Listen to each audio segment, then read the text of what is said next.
It's a beautiful Saturday morning. We find ourselves at the culmination of 5 weeks of the regular season, as well as a semifinal bout that pleased eyes across the nation yesterday. Hello and welcome. We are live from the UNLV campus at the Cox Pavilion here for the Mountain West Esports Series Championship.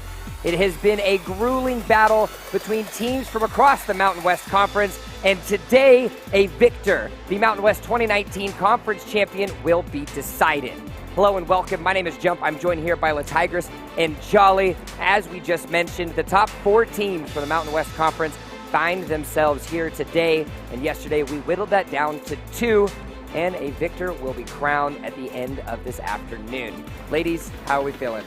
Oh, I'm feeling amazing. We have a great schedule ahead of us and a lot to look forward to going into day number 2. Of course, we have our consolation match before the finals. So many matches yesterday, a little bit tired, but that's only because I was so excited to return to cast the finals today. We've got the third place match between Nevada and Air Force coming up in just a few moments, and then after that, it will be the championship bout between the Spartan Esports from San Jose State University going up against Boise State. Now, we have seen all of the action. We had 3 best of 3s yesterday, and we went the full 9 games. The nice thing is we did expect that to happen here on the desk. So we went into it knowing that these teams had the potential to go the distance and keep on par with one another, and they really did not disappoint at all. Absolutely, there was such a level of equality between the quality of the teams here, whether it's the ranking, the pocket picks, the players themselves. Everyone did the best they could, and it showed up, it proved for sure. Not only do they have an opportunity at the end of today to walk away with a beautiful trophy, but they have an opportunity to walk away with $5,000 to first place towards the scholarship fund of the university that wins, and then of course 20.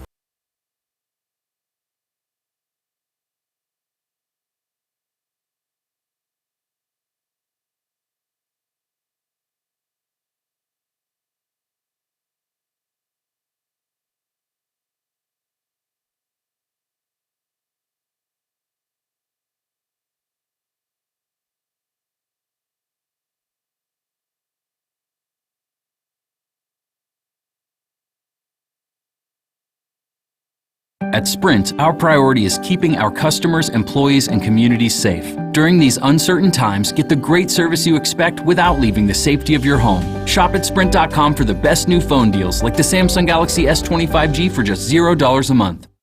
Thanks, you too. Thank you. It just looks so amazing. Whoever put it in the cone swirled it perfectly. The peanut butter is drizzled just right. It's full of the Reese's Cups. What's it called? A Reese's Overload Waffle Cone.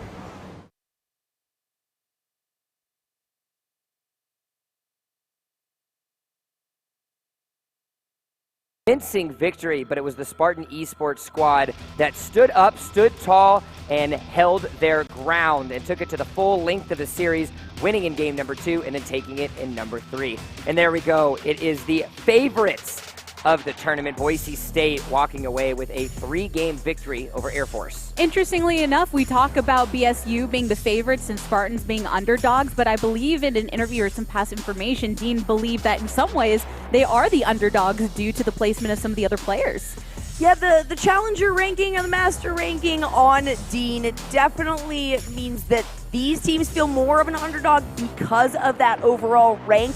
But the players themselves and the amount of attention that they are getting, this team deserves any title they request. The resilience of the Boise State Esports certainly showed their value. Mental resilience is something that we talked a lot about yesterday, and you're going to have some resilience today. Not only you're going to have the patience of getting through the 3rd place match, but you're also going to have to make sure to get out of that series. But now, of course, we've got ourselves the 3rd place match coming up. Nevada Esports, they came in with a strong showing yesterday, unfortunately, though, falling to San Jose State. But they're going to have to want to see what they can rely on, and it's Bryce Boston who they're going to be looking for. The major in computer science, the junior from Nevada, Reno. Favorite food, of course, the sushi, my personal favorite of the bios that we have had. But let's go ahead and hear what he has had to say coming into the Mountain West Esports Series Championship.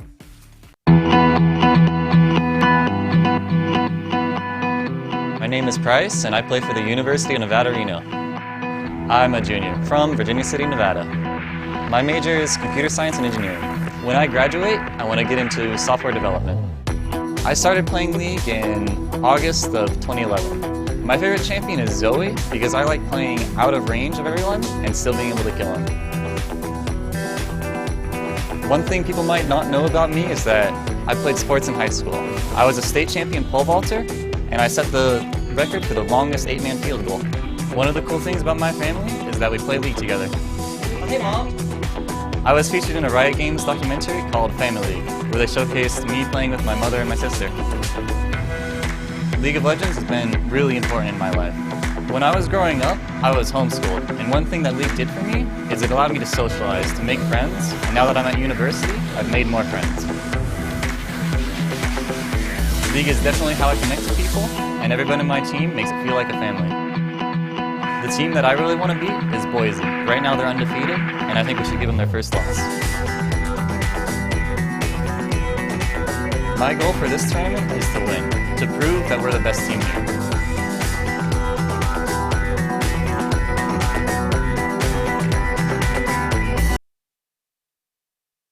Now, Boise State did get their first loss in their games, but they did not lose this series, and unfortunately, Nevada is not going to get to face Boise today. However, they are going up against a very strong opponent, and hopefully they can walk away with that third-place victory. I'd be curious to know what their prep strategy was going in, if they highly expected to go against Boise State, or if they had a bit more of an expectation of, we don't really know how things are going to fare, and this time Nevada's going against Air Force.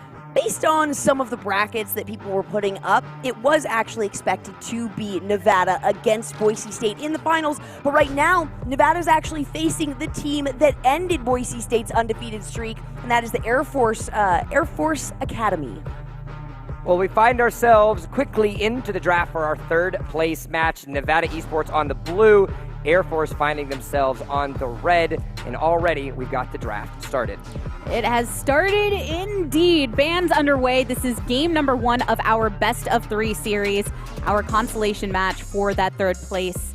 Because, hey, everybody came all this way. You have 4 teams that are ready to fight, and you gotta walk away knowing exactly how you fared against all of the teams. We're gonna throw in as many brackets as we possibly can because we just love casting League of Legends. So the more you give us, the better it will be. We can already see some bands going up in the first phase here.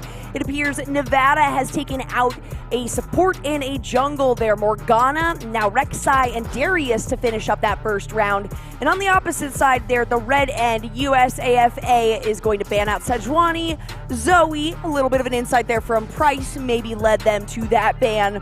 We'll see how they end up this round. Nevada clearly did their homework yesterday watching the matches with that Darius ban because, whoa, was that an impressive performance from Rhinoceros. But there were other champions that did well in that top lane despite the fact that it wasn't an overall series victory for Air Force Esports. Uh-oh. The bans are going underway, and we might get our first lock-in. I would love to see today just a bunch of champions that we have not seen in this ELO of the meta or in this meta for the tournament overall. The bans and the picks, it has been across the board. Lissandra, we've got Urgot, Sion as top 3s for that. So no lock-in on that Riven, unfortunately, but Thresh is a solid first pick. Focus across the board for all 4 teams that have showed up thus far today. Nevada holding true with that sentiment, locking in a Thresh for St. Daniel himself, and then an Ezreal on the opposite side there for King of Clubs. Ezreal, pretty standard champion to go with so that you can feel confident in your AD carry's ability to play that. And the LeBlanc getting locked in, a powerful pick, not just for most of the players here, but Shaba Moon in particular. And these two together as well have so much mobility and jukeability that it will be very difficult to avoid encountering one of these two if you are not somewhere safe in your own jungle or with your own teammates. Ivern, having been played by Boise State yesterday, is going to be picked up by Sun Gohan, and then Rise likely going in that top lane with Tank Player. Ivern tends to be a pretty niche pick, so seeing him on multiple players kind of gives you some insight into what the style will be coming from the jungle. And on the opposite side, it's Alistar to get locked in for that third pick. Bot lane has been secured and we're heading into our second form of the ban. Solution taken. Now, Nevada did pick up that Ivern in game number 1 against the Spartans yesterday, where they did walk away with a convincing victory. So at least going with an extra sense of stability there as we find ourselves into that second phase. Lucian and Jax being banned away there, coming into the second phase of bans. Jax makes a lot of sense. Saw him put in some work yesterday during the games. But Nevada, if you're looking at their roster right now with the Thresh, you have the Ivern, you have the Ryze. I want to know, Jolly, what kind of picks do you think they'll bring forth to try and have more of that carry damage? The bottom lane is lacking an ADC here, and one of the major picks against the Ezreal has been a Sivir. The Spell Shield offers her some defense potentially from the Alistar, as well as avoiding a good hit from Ezreal. But actually the main reason that she is picked is not so much for that Spell Shield because it has such a long cooldown. It's more the utility that she offers the entire team. And because they're focusing on mobility on the opposite side, it would not be a bad choice to go in the same direction, especially with the Ryze there for a potential ultimate wombo. All our bans have been locked in. Oh my gosh, if there was actually a Shaco, I'd be so happy, but I don't think that's ever gonna happen. So Boise State always, an instant lock-in on the Draven. I can hear your fiance from across the country screaming for a Shaco to actually come out right now. I can almost feel it saying, no, it was so close. Shout out to JVD and the Shaco game. Boise State always hovers Teemo because they just want to see my reaction. They're doubtful they will do it this time. Draven was insta-locked there by Price, and they're going to back it up with a Shen in the top lane, so Ryze in the mid and that Thresh down in the bottom. We'll see who San Jose decides to oppose that Shen with. They might be locking in the Mordekaiser.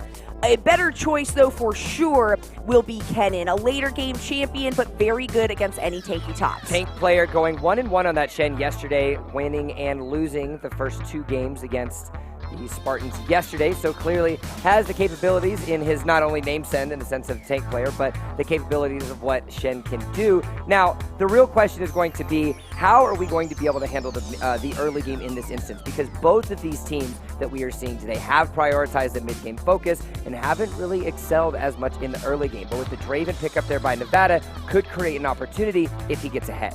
And that's the thing. You have to really consider those adoration stacks, and Draven's going to be working hard to build those over time, which means the enemy team, on the other hand, will likely have to focus him to block out those stacks as much as possible before he gets completely out of hand. Maybe some snipes available to him as well with the ultimate, just sending those downtown.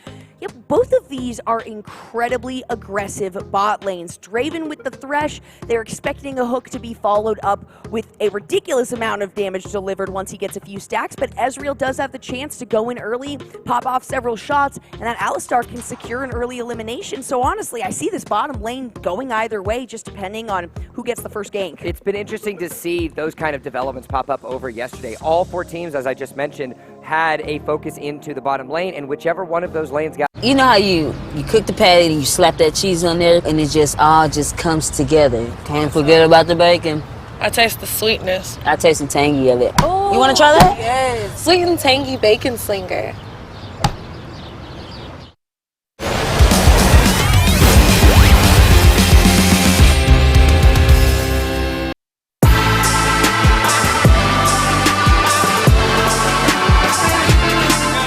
got ahead usually was ended up winning the video game.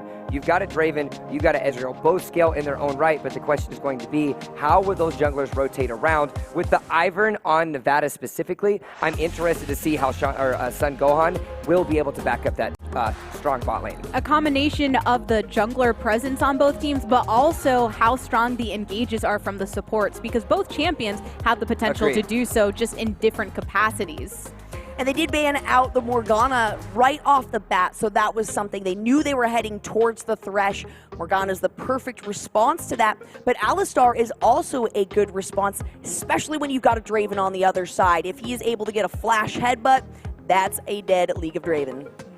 Taking a look in the mid lane, of course, we've been covering all of the lanes. We've got the Ryze versus the LeBlanc matchup, and interesting to see how Nevada is able to respond to the LeBlanc roams, because when we actually take a look at Camp Out and the way that he performed when they were able to get their one victory against their opponent yesterday, it was based on his early roams. Once he hit level 6, was able to get the extra jumps on the LeBlanc. It ended up warranting a ban out of Boise State later on in that series. Most of the way that LeBlanc seems to be dealt with isn't necessarily just out damaging and getting the kills on her early. It comes down to the denial and having someone in that mid lane with some element of sustain. You see the Lysandras brought out, and then someone like Ryze, who has a bit of that chance to just really capitalize in his own right on the lane, might be a way to even out the odds. They both have a bit of spam ability, and later on a lot of burst. LeBlanc does have the early burst over the Ryze, who has to be a little bit more conservative of his mana.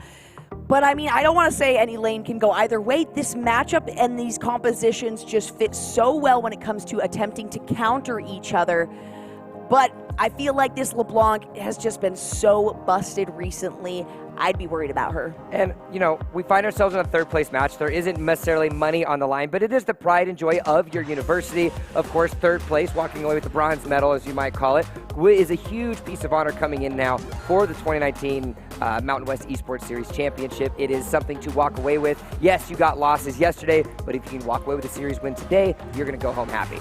And it's great to be at the forefront of something Yes. like this. Having the event last year in 2018, and then now it's even bigger than ever in 2019. So is that motivation then to appear once more? We have returning players that competed last year that are looking to walk away with that victory that maybe was slipping out of their hands prior. We also know that Nevada was looking to take out Boise State. Now, they might not be able to do that as they were knocked out before the finals, but they can face the team that made them undefeated. So if Nevada's able to take out this SJSU team, it is possible to have a little bit more confidence going home. I mean, you could even go with like really hard tangents in the sense of regular season champion Boise State lost game number 1. So the unofficial title then flew over onto Air Force's side. Now Nevada has an opportunity to take the unofficial title back. We're just speaking in complete tangents, but it doesn't matter because it's time for ourselves to get right into the game.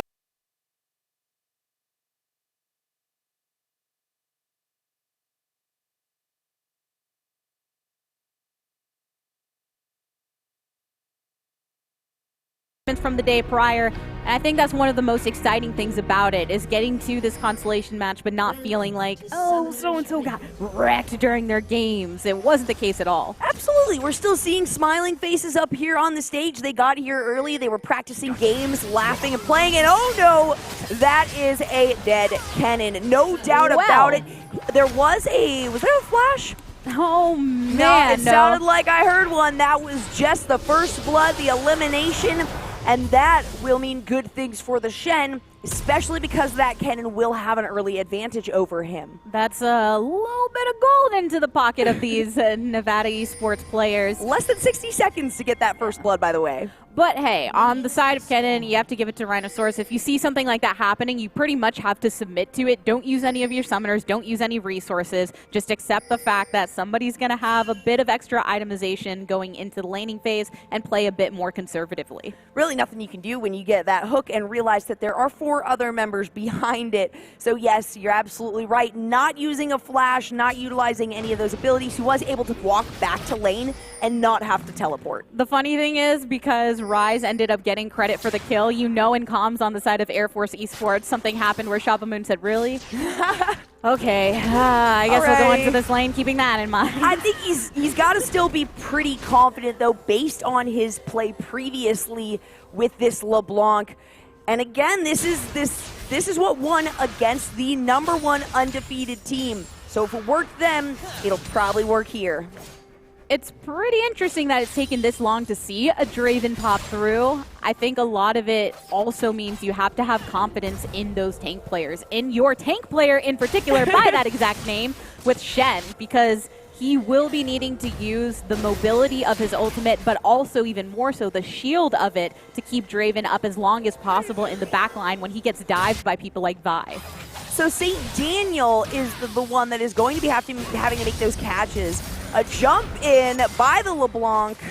All right, taking quite a bit of damage early on, but so is the Rise. Uses both summoners in this engage, and Shaba Moon has fallen. So Pricey Wave is feeling pretty good about this early momentum. Yeah, less than 3 minutes in, picking up his second elimination there. He does go down, so there was a bit of return as the pickup was made by LeBlanc. But a bit of a risky move. She did take a tower shot. Yeah, but in the end it paid off. The interesting thing when you're seeing players at this level, collegiate and above, is those moments that we've talked about where, oh, that flash was way off, or oh, they tried to anticipate. There's a certain period that you hit within your learning of playing the game where you go, okay, I've learned all the basics, I've gotten to this level, now I have to make those risks, and they don't always pan out. But if you don't make the risks, you don't put yourself in the position to read those situations, and in this case, it paid off, but imagine if you didn't go for that type of play. Something about failing only to get better. Right. Practice makes perfect sort of thing. Shaba Moon getting jumped on again. And now a bottom lane skirmish potentially in the wings. Oh, and some flashes galore. Oh, but even after the flash, Alistar gets caught. Ivern makes the rotation. There's the sustain that we see from that cow, but it's not going to be enough as Price picks up that first kill onto the enemy supports. First blood less than a minute in. 2 kills in the mid lane, less than 3 minutes in, and now less than 4 minutes. We are seeing 4 kills total. This is unlike any of the other games that we saw yesterday. These teams are both in it to win it.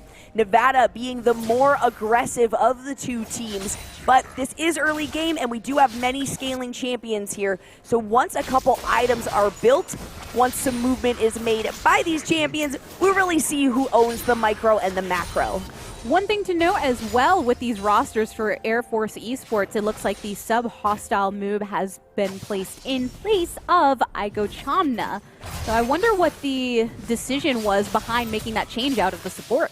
It is possible that Alistar was one they were looking to play with the Ezreal there. It is a very good combination, or potentially any sort of pick against a very highly aggressive ADC. Maybe they knew the Draven was in the wings or in the pocket of Price.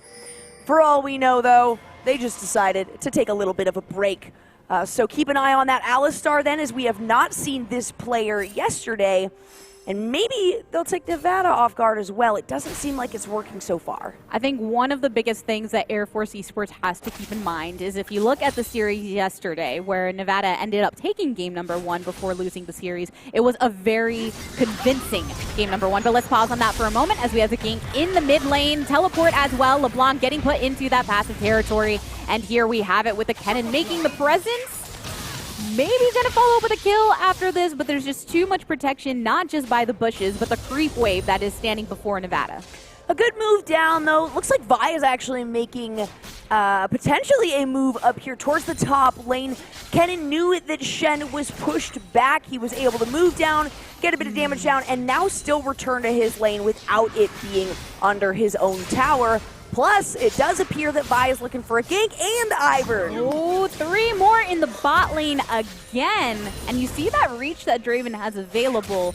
Because that play was telegraphed by this control ward in the bush, Air Force Esports knew to back out, which meant Nevada needs to go and make their own rotations as well. That was certainly something during the games yesterday of Air Force versus Boise State.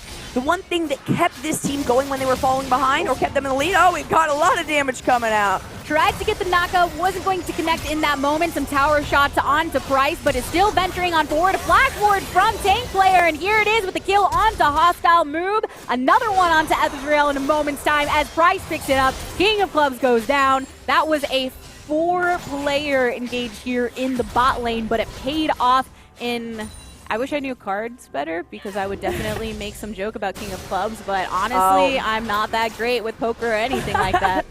Yeah, I'm not. I'm in the same boat. We are.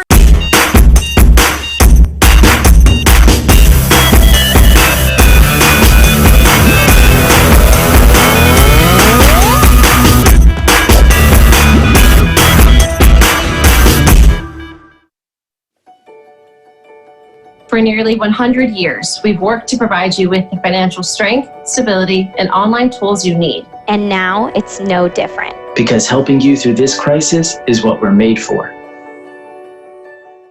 We're in Las Vegas, so I feel like that should mean we I should have probably, something. yeah, be a little more aware. But, we're gamers. That doesn't necessarily mean we are gamblers here. So, those adoration stacks already building up. This is the League of Draven, and we can see that occurring now. 450 gold is the bounty on his head, and he's sitting at 2-0-2. That's all a Draven needs to hit that spike. He has his BF sword, he has the Vamp Scepter, so if he gets down low, he's able to steal a little bit of that health back, plus a long sword on top of it, and he's got the Biscuit Delivery to sustain himself. So this is already a terrifying lane, and that's with 2 ganks from the Ivern. And to kick back to that point before those engages had happened, looking at Nevada's semifinal yesterday in game number 1, it looked very similar, where you get this early lead and they never let go, leaving no room for the enemy team to capitalize upon an error. And Air Force Esports seems to be facing that same situation. You've got this Draven 2-0-2, you've got the mid lane 2-1-0, but also that first blood that had happened,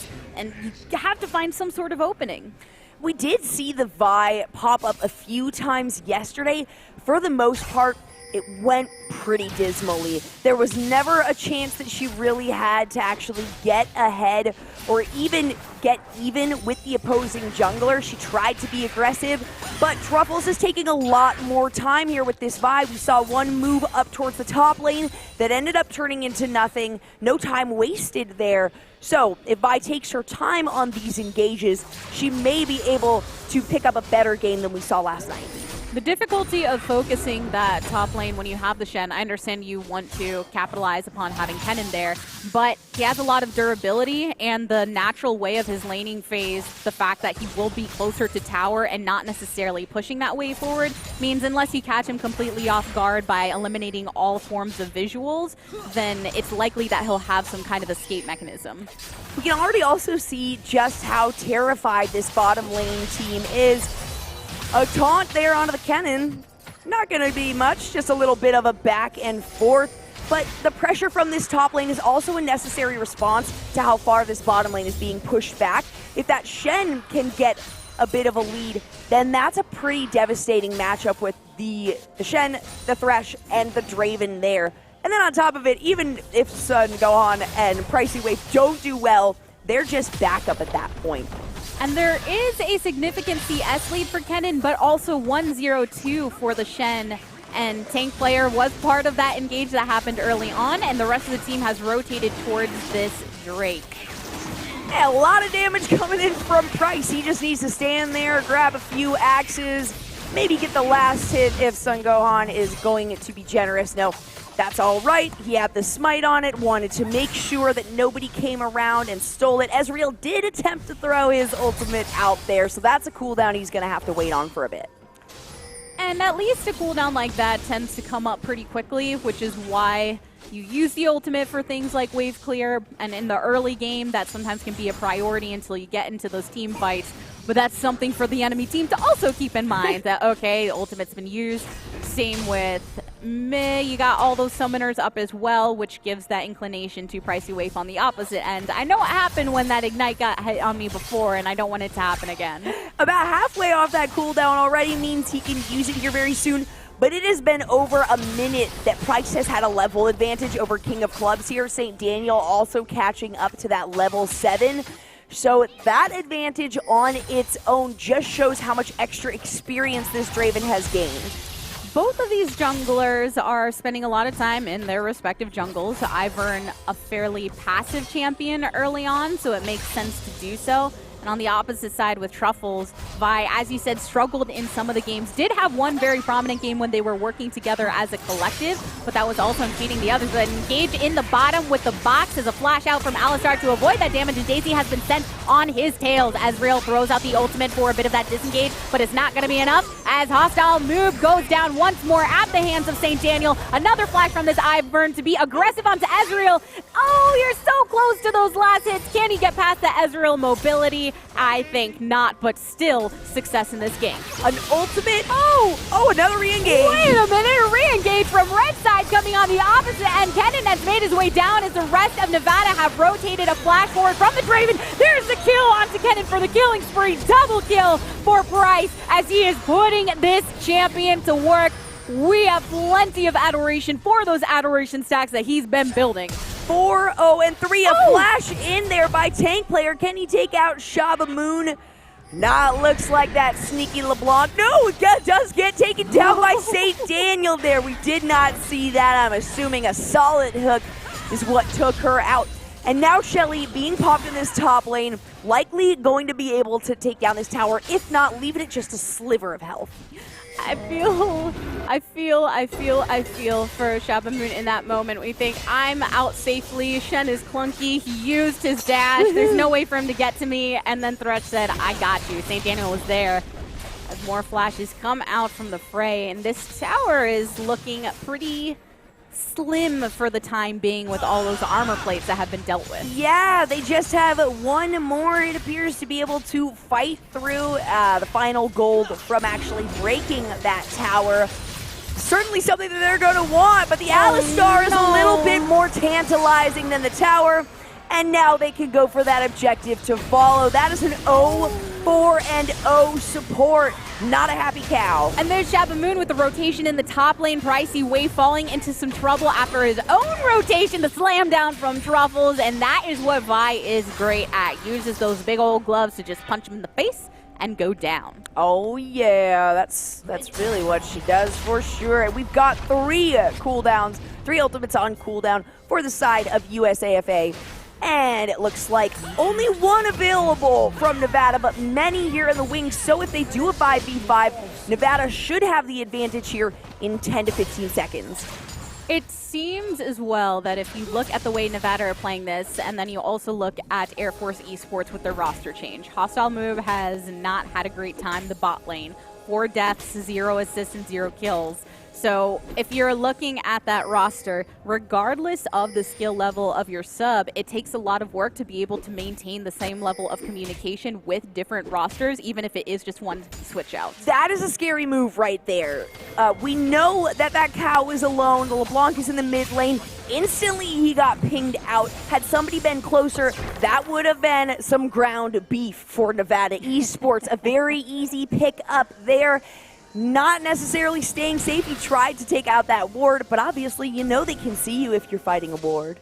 Alistar seems like the type of cow that would be a fan of Chick-fil-A because it says, Eat more chicken, that's right. Yes, leave me alone. He's going to jump in on Pricey Wave. A bit of harass waiting for the rest of that engage as the team does collapse. Here's the ultimate to come up from the Thresh and the flash out from the Kennen. Is he popping his ultimate? Yes, he is. Price is dominating onto the Vi, and Vi might go and get the double kill over to Draven as Kennen has fallen. Ultimate after ultimate, the triple kill, and this is exactly what we said Air Force Esports did not want to see happen, but you witness it before your eyes. Thresh hops over the wall for the hook, and the follow-up from the enemy tank player takes down the king of clubs, and this turret will be falling as well. They wanted to try to feed him the Quadra, maybe into the Penta, even if it's unofficial.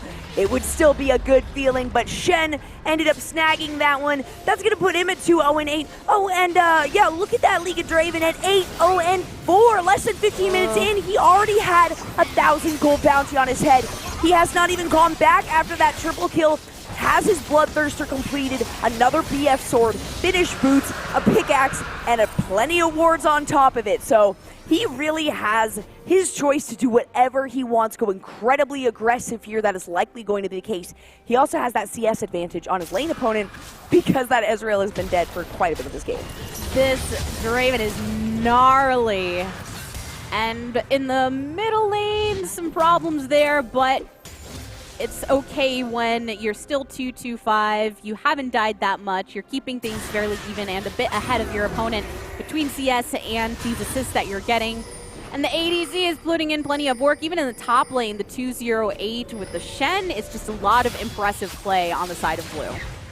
I'm not really seeing many shared buffs so far from Sun Gohan. Level 5 is where he is able to begin sharing those for the Ivern.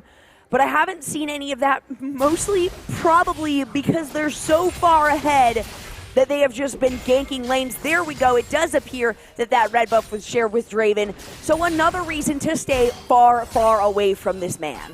But even if you stay far, far away from him, there's this thing called Whirling Death that can always get you. Another gank in the top lane. Pricey Waifu falling into trouble once more as Vi has targeted him with that.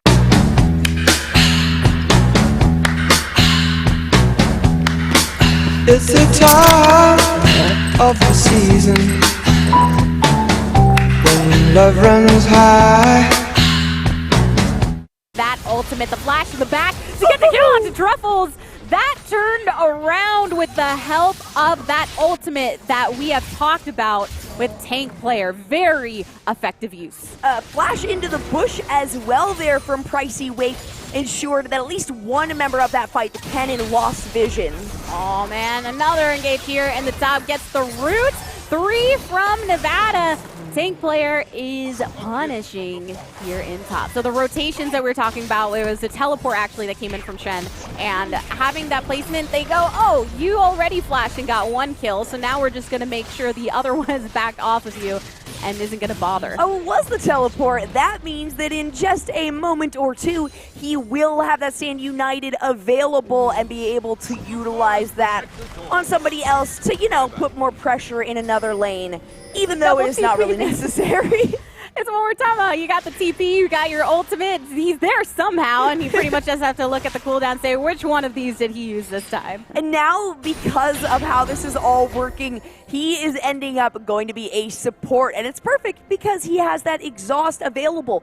Anytime Draven is in need, Tank Player should immediately be the one to ult on top of him for that survivability as well as additional support there. Alrighty, we are looking at a 16-5 when it comes to the kill score, 35.9, 30. Here's another engage here in the bot lane, because we've basically seen rotations all around. It's Shen and the Kennen still facing off against one another, just in the lane that needs a little bit of help from the pushing, which you tend to see from Tank Player. Oh, more ultimates coming out with this rotation, though. The stopwatch for some survivability, but it's not going to be enough as Pricey Way picks up one onto the Kennen. And the rotations continue. Thrust throws out the hook, doesn't connect, but a kill from downtown. The whirling death from Price for that snipe all the way from the back. Didn't you just warn them about that one? I'm pretty sure you just warned them. There's an Ezreal ultimate, does almost nothing. Less than a tower shot. It hit almost every member there, but to no avail. And now Nevada is able to just collapse upon this base. Air Force unable to really do anything because Price has been able to stay on the back line very safely. Everybody from Nevada is able to focus on these objectives, the mobility that they have, and these easy rotations when you take out someone like the Kennen. There's another hit. The box is thrown. A knock-up onto the Thresh, so has to go to the back for the time being, but a knock-up on the opposite side onto this Alistar. Pops the ultimate for survivability, but is not to keep him out of the range of Pricey Wave, who gets the last hit for that kill. And now it looks like Nevada Esports has the chance to back up, spend all of that gold we can hear clinging around in their pockets. Daisy is out though, so they might want to maintain pressure here. And when you've got a full health Draven, you want to go in. Hooks on hooks on hooks. That's one way to tell your team to go in. Still waiting for their cow to pop up, which is super important for their survivability, but another lockdown. Truffles is eliminated. Bryce gets the kill again, and that is a hefty KDA as we are 20-6 as far as overall for these teams. Red Surge destroyed, going for that inhibitor. And that's the problem. One tank pops back up, the other one is eliminated at the same exact time. They keep trying to jump on Price because he is sitting up front. He is a juicy target with 0 deaths, but he is taking almost no damage, and he is trying to bait him in. There comes the ultimate to save this team, remove them from the fight. So Pricey Wave utilizing that to get them back, and now they will return to base, make a few purchases, and likely head towards the Baron after they pick up this dragon. My mistake here. They can make a pit stop. This is their rift. This is no longer Air Force versus Nevada's rift. This is by far the League of Draven, no questions asked here. So Air Force now has a chance to try to throw down some vision. They have to make it quick, they have to get those sweepers out, and they have to try to push these lanes in as far as possible, then immediately return to base, because if a single member gets caught out here since they're spread, it will not go well. It almost feels surreal and like deja vu, thinking back to the semifinal yesterday and just the track that Nevada has been on. Because the compositions as well, having things like the Shen ultimate alongside the Ryze ultimate, but in this case, the range offered through the Whirling Death of Price. You have Ivern who's just enabling all of this by offering buffs. 10-0-5, 187 CS for the ADC on blue.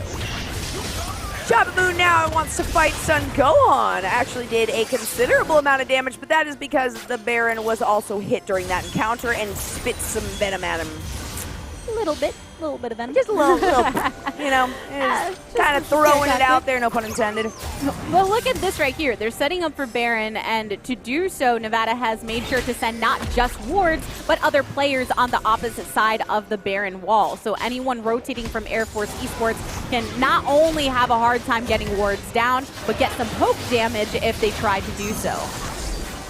We've already got several items completed on a lot of these members. Oh my goodness, what was that? There's the Whirling Death again. Legendary forward price as he takes down the LeBlanc, flashes forward, continued from Nevada. A hook on the opposite side. That's going to be a popped as real. Pricey waif with the kill. Sun Gohan picks it up onto hostile move, and whoa. 0-7-0 for that support. Feels bad, man. Oh no, it looks like the Rise ultimate coming through again. Daisy's gonna soak up this tower.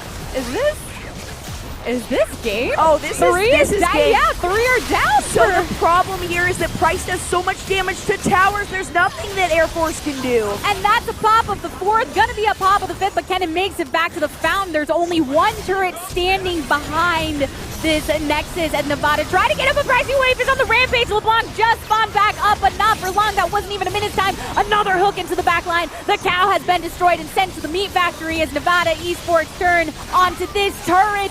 And there's nothing Air Force Esports can pull out of their pocket to prevent the inevitable at this point as the Nexus starts getting hit after hit after hit. A perfect game coming from that ADC Price and that top tank player on the Shen. So, 2 expected bans for the next round coming from Air.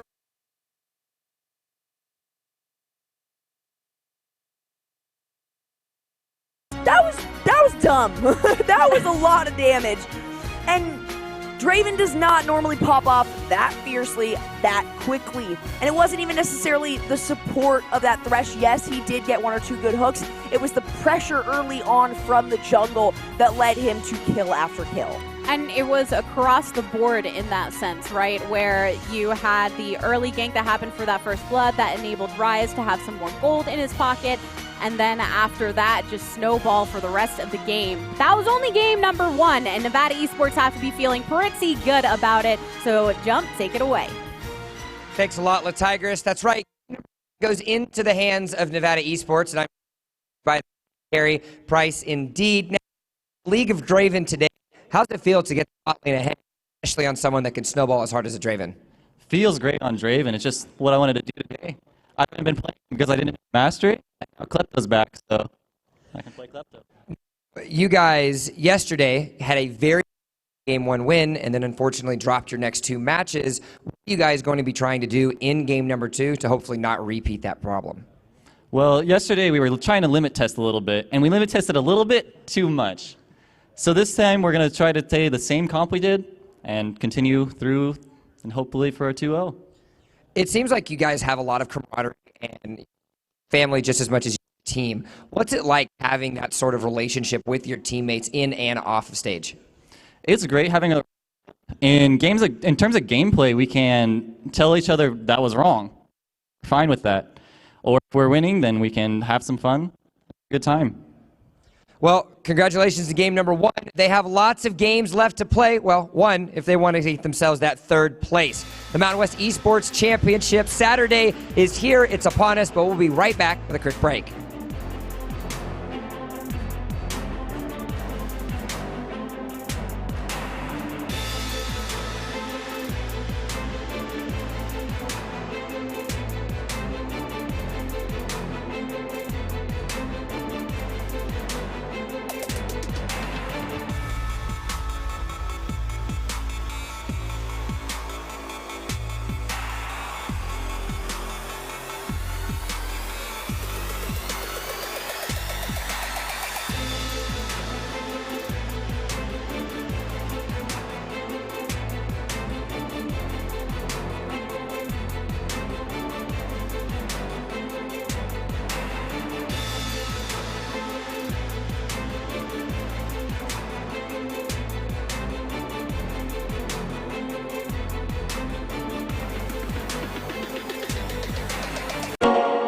Help me make 2 Point County green again. Sustainability, opportunity, vegetables, hummus. I'm Tabitha Windsock, and I approve this message.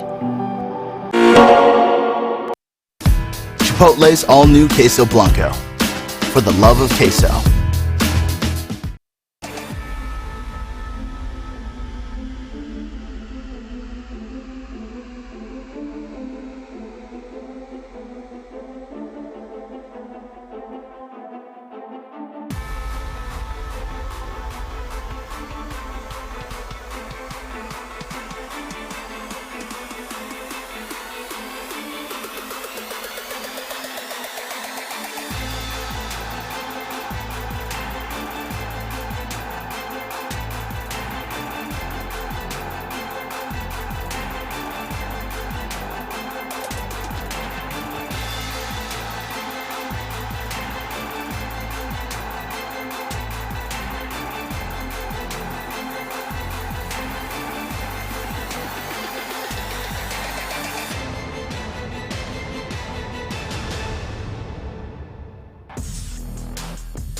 Game number one didn't go as planned for Air Force Esports. However, if anything yesterday has proven, they are not down and out for the count. You can see them on their screen.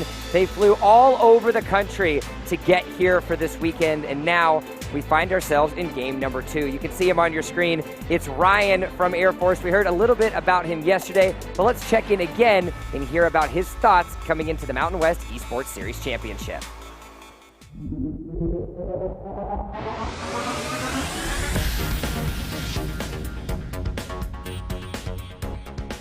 Hi, I'm Ryan Swartz.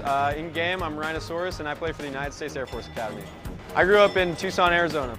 At the United States Air Force Academy, I major in astronautical engineering, and I'm a second-class cadet. So a second-class cadet is the equivalent to a junior in civilian college. So one of the biggest reasons I wanted to go to the Air Force Academy and serve in the military is that I've been blessed so much in my life here in America, and I want to give back. The hardest thing about academy life has got to be the time management. We have a strict training schedule along with academics and athletic training, in addition to any extracurricular activities we do, and that takes up pretty much all of our time all day from 6 a.m. to 11 p.m. After I graduate at the United States Air Force Academy, I'll commission as a second lieutenant and go to pilot training and become a pilot in the Air Force. The best thing about playing with my team is just those awesome moments and the camaraderie that comes from working on something together. Our team's a pretty goofy bunch of guys. We just love playing games together and handing out. My favorite champion is probably Kennen, and that's because he's just crazy strong in team fights and he can change a game. The thing I love most about playing League of Legends is the competitive spirit and being able to compete a bunch of people all over the world. One thing people don't know about me is that I play the drums for the Cadet Drum and Bugle Corps, and I have 2 cats named Cheddar and Swiss. Our biggest rivals here in the tournament's got to be Boise State. We lost to them once already in the regular season, but we're hoping we can come back and beat them in the tournament. My goal for the tournament is to show people that esports can be a serious thing and to win and bring back the trophy for the Academy. My overall goal for the tournament is just... With 2 pets like Cheddar and Swiss, it definitely adds an extra level of value, but more importantly, wholesomeness to that beautiful face right there. You can see the smug shrug that we had yesterday. Rhinosaurus definitely has been a man and a staple point for his team. Oh, yes, he has. And I love it. I love it. The fact that every time we go to the cam after, he has just as much energy and doesn't seem phased. The slow turnaround, though, was what really made that one for me. That was pretty great. And honestly, though, I thought he said Stega and Saurus the first time I heard the cats thing, and I don't know which I like better, Stega and Saurus or Cheddar and Saurus. If it makes you feel better, yesterday we were sitting out and I asked him and I said, hey, so where'd your name come from? He goes, well, my name is Ryan. I said, oh, thank you. I didn't know that. And he goes, and I really like rhinos. I said, so then you took a rhinoceros and you went into a dinosaur. He goes, hey man, anything in the world can happen. And I said, all right, sounds good. But game number 2 of our 3rd place series is underway. Nevada Esports took game number 1. They will now find themselves on the red side, and Air Force as well as Rhinosaurus will find their way here in game number 2. Same first bands from the respective teams with Morgana and Sejuani, but it's Shen that has been taken away here in game number 2. And I'm expecting the Draven. I'm really expecting the Draven. I'm gonna okay. The Shen, yes, was certainly harmful. Ended up going perfect, no deaths that game, along with the Draven. But the reason that game ended in 22 minutes was 100% due to the damage coming from that Draven, and the draft was circulated around that to protect him, to reach him, to hit the back line. I also think that they have to take in consideration the Ivern as well as the Thresh. Because yes, a Draven is fantastic. Everybody knows what happens when a Draven starts snowballing. Game number 1, example A. But the capabilities of both their jungler and their support to put the Draven in that position with the hooks and with the ability to lock down those members, that's what set him ahead. Air Force Academy knows this. They've banned the Ivern for their 3rd ban. And that's exactly what I was thinking when you have a champion like Shen, whether he's in the top lane, support, wherever he may be, he is a huge enabler. And sometimes taking out an enabler as opposed to the direct champion means you are affecting not just the Draven, but other picks as possible. I was gonna say the first pick should be Thresh, because actually, it honestly was, I would say yes, the Ivern and the Shen, they came in later, but the first blood granted, and all of the hooks that fed him, the double kills and the triple kill, it was the Thresh and the Draven mainly that snowballed that hard. There were some really solid hooks from Igo Chamna. Definitely one of those members to keep an eye on, particularly Shabamoon and Igo Chamna are 2 that I have been watching They consistently have positive KDs. They consistently do a great amount of damage here, and LeBlanc is going to be picked up for the mid lane again for Shabamoon. We've also got Zoe as well as Jace coming in there for Nevada. And worth noting that on the side of Air Force Esports, Aiko Chamna being in means they have switched back to the main roster and taken out the sub Hostile Mood. Yeah, you are right. Look at you reading all those names. I just see the pictures and I'm like, oh yeah, champions. Caitlin's so hard not to be drawn. They're so pretty, the artwork. In They really are. Caitlin is going to be locked in there for King of Clubs. We know that Caitlin is a very solid pick and one that King of Clubs plays quite often, but this means if something like the Draven goes.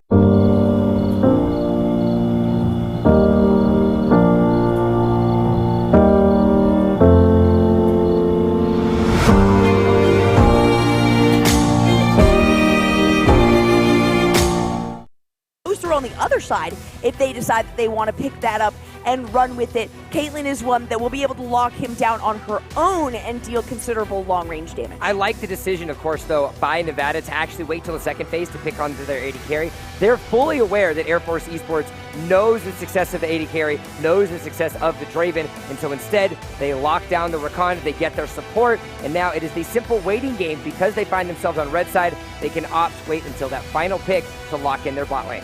And if they did end up going the same direction as game number one, you do face the fact that the enemy team would be a bit warmed up and maybe telegraph exactly what they do. So switching to a different strategy and bringing in a champ for the first time all weekend.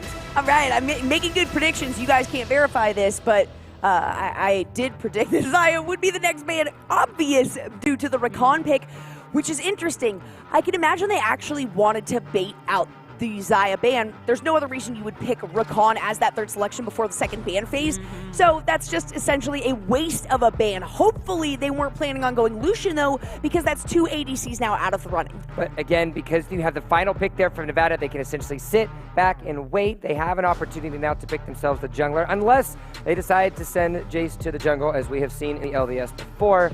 However, now instead, they decide to lock in the Sivir. The go button has been activated, and she's on the board. I really do think that Nevada did a great job with the mind games here, because you lock the Rakan and you're saying, okay, we have our support. They think we're going to take that. Okay, let's do that. They know we're not going to take Draven, so let's see what happens. And then here you go. The bans end up following. You lock the Sivir, something that's a very team-oriented pick that they probably wanted from the start. And she's incredibly powerful right now. She is one of the highest tier ADCs there. We also know this player loves Sivir, loves Ezreal, and those are two that go hand in hand and also are good against each other, so solid pickups. The Jax was banned out in the Xin Zhao there. We didn't cover those bans on the red side from Nevada, but take a look at that top lane. It looks like Rhinoceros is going to get one of his favorites again, Kled, and going in the jungle for Sun Gohan will be Zac, who we have not seen at all this tournament, but we did see several times in those 5 weeks of preparation for the series. Well, we find ourselves with yet again another powerful bot lane. We've got the Sivir, we've got the Rakan. There's an opportunity now for Nevada to get themselves an easy 2-0 victory and secure that third place. But Air Force, as we've mentioned, if there's anything that they have shown us, they are willing to stand up and fight, and they certainly have the snowball picks to keep it in track. They fought to get here. They've fought in past series really hard to prove themselves and their worth here at the Mountain event. And I just love the energy that's coming from both of these teams, and I want to see some adjustment from them in their playstyle.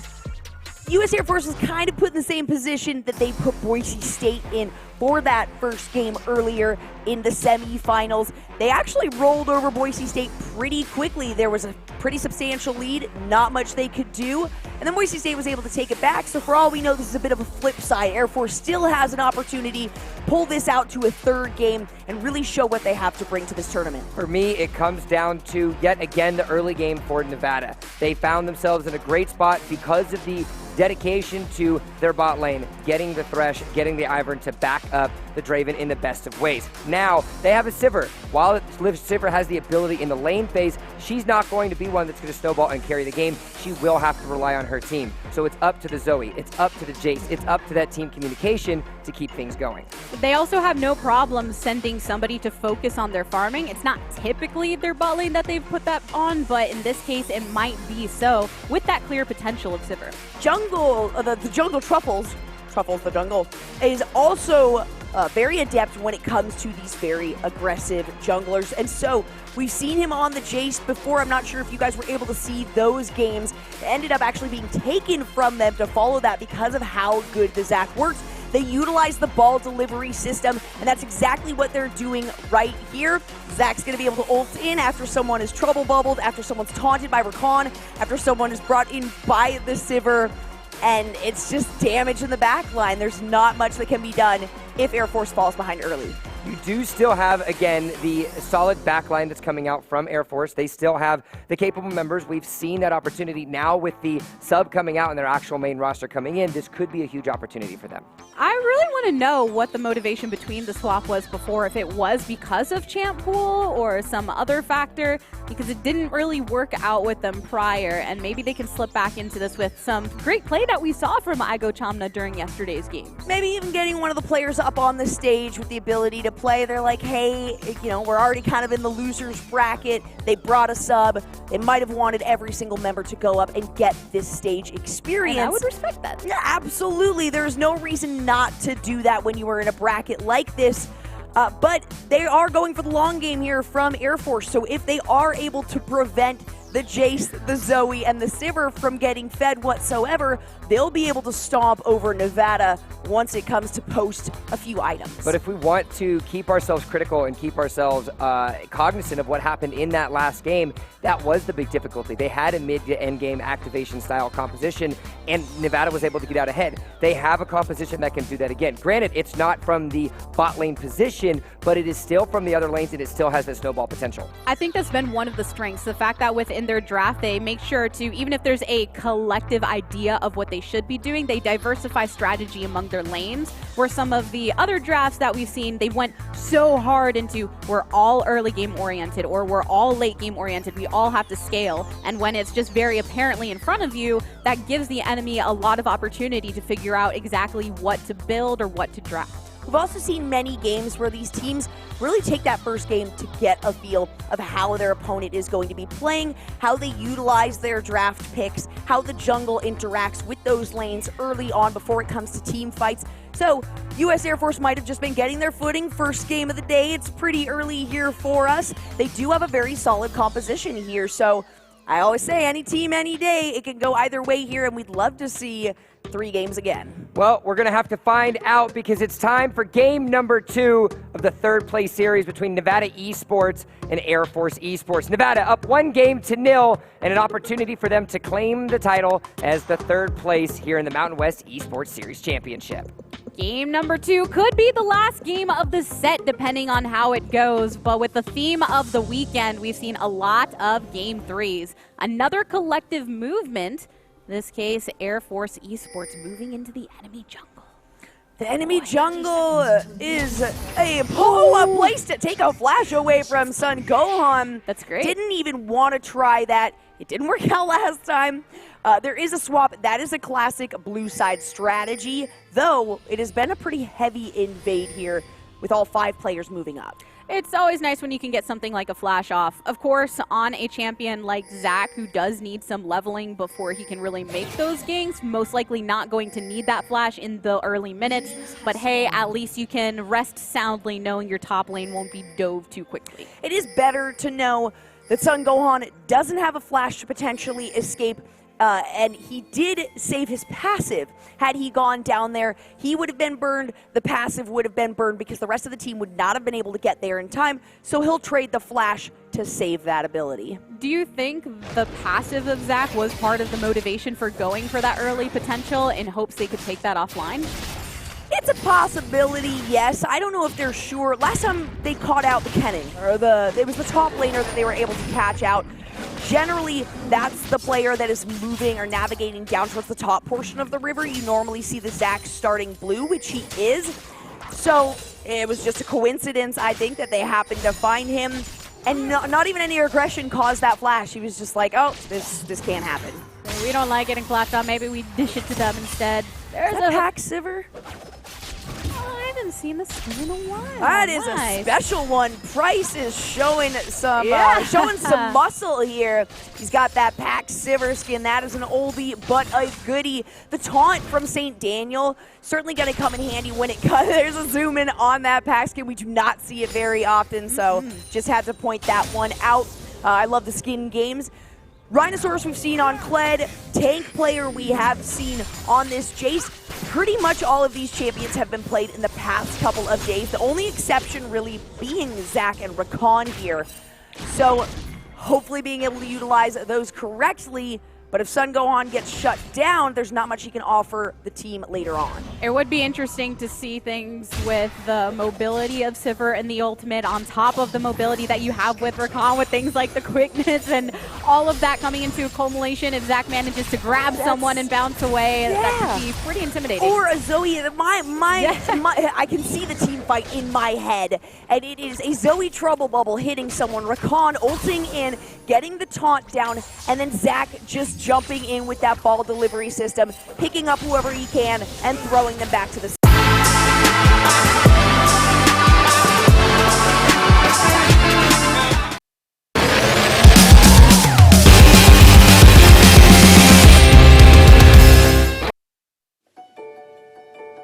For nearly 100 years, we've worked to provide you with the financial strength, stability, and online tools you need. And now it's no different. Because helping you through this crisis is what we're made for. Sivir.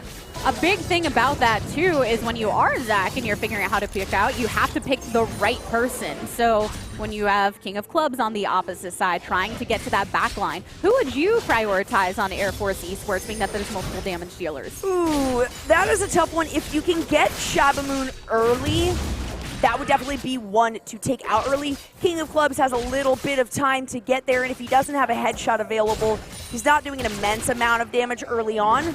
So that would be the best, but the chance of you picking her is dependent on whether or not you can decide, or just decide which one is the clone and which is the actual LeBlanc. So a good choice actually there. Probably unintentional to go with the Zac, but it ends up working out. Oh, that would feel so bad. You just pick up a clone. Would be great. Oh, I've seen it. I've seen worse. The Ignite Tank Player taking a lot of damage. A great setup from the enemy team and a flash. So first blood going over to Rhinosaurus as Tank Player has fallen. Go back.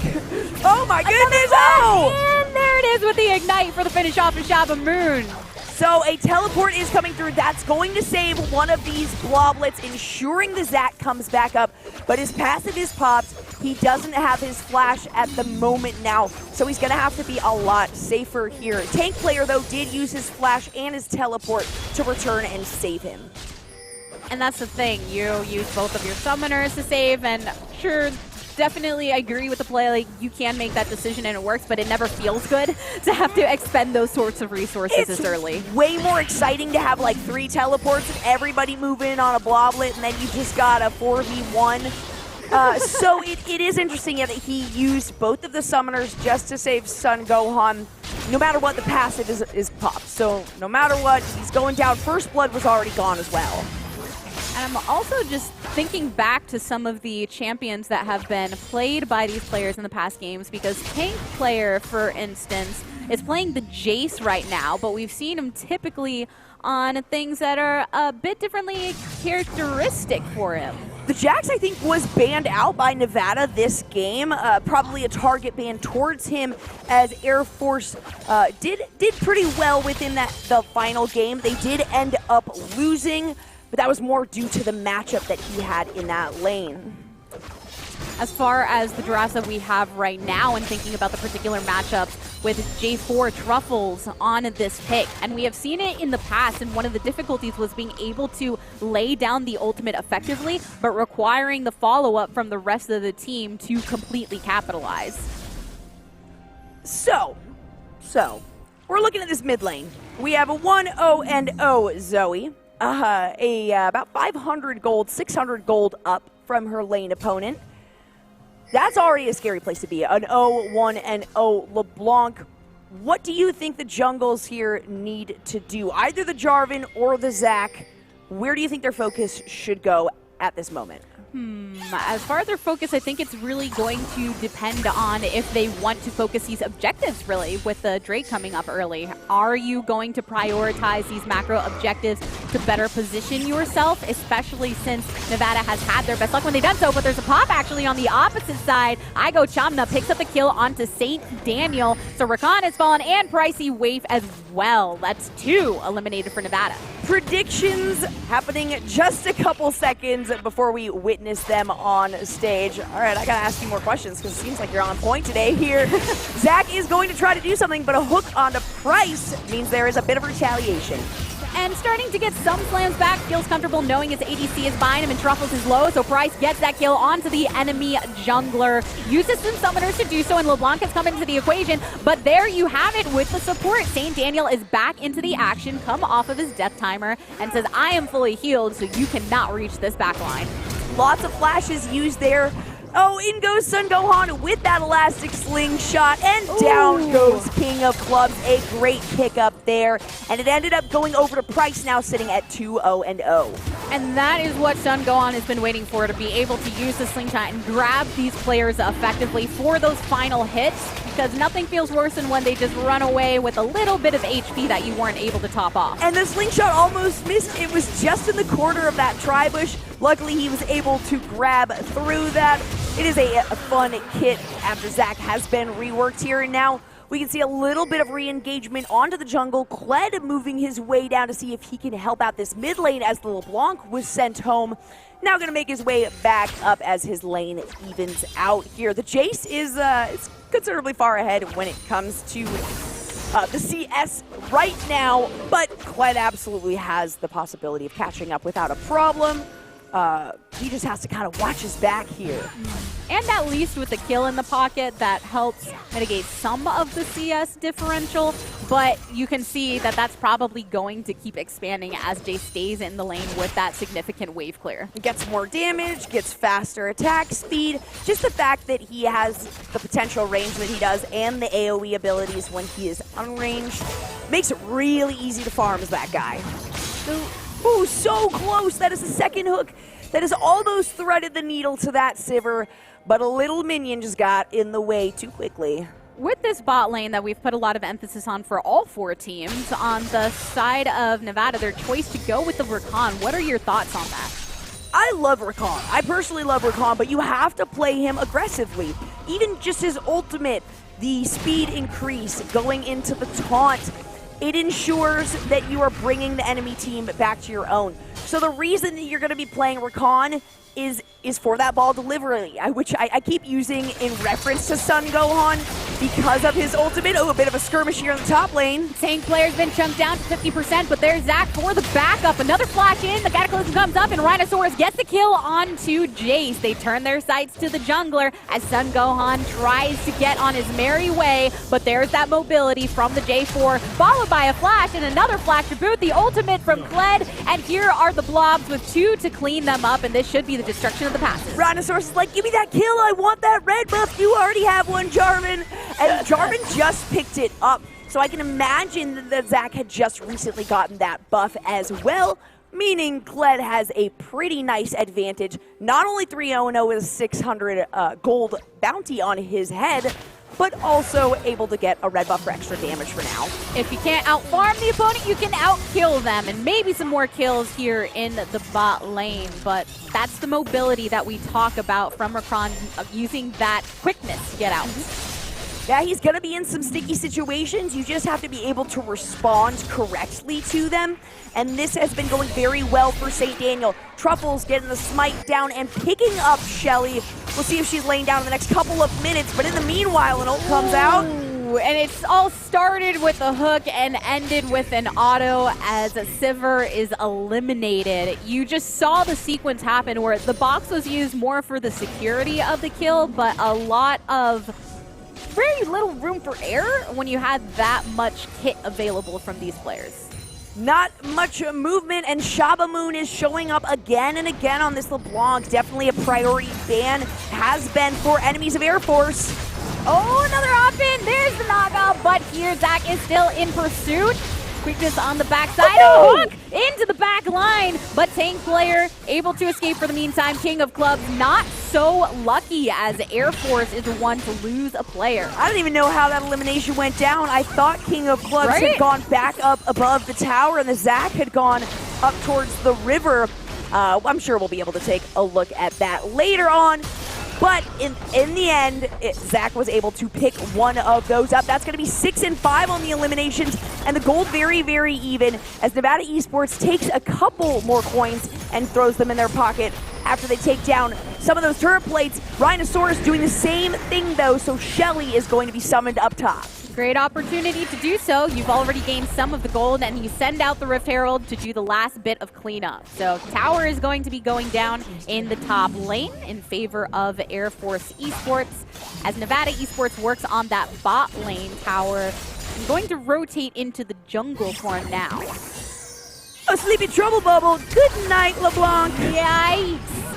There's a few hits, mobility, and flash over the wall. That was some nice kiting. There are some pretty incredible dodges, hooks, things of that nature so far today. Cataclysm, Kaylin ultimate as well. Tank player kill onto Truffles. So a response of an ultimate to another ultimate, but it was one to fall. You cannot engage on something like that.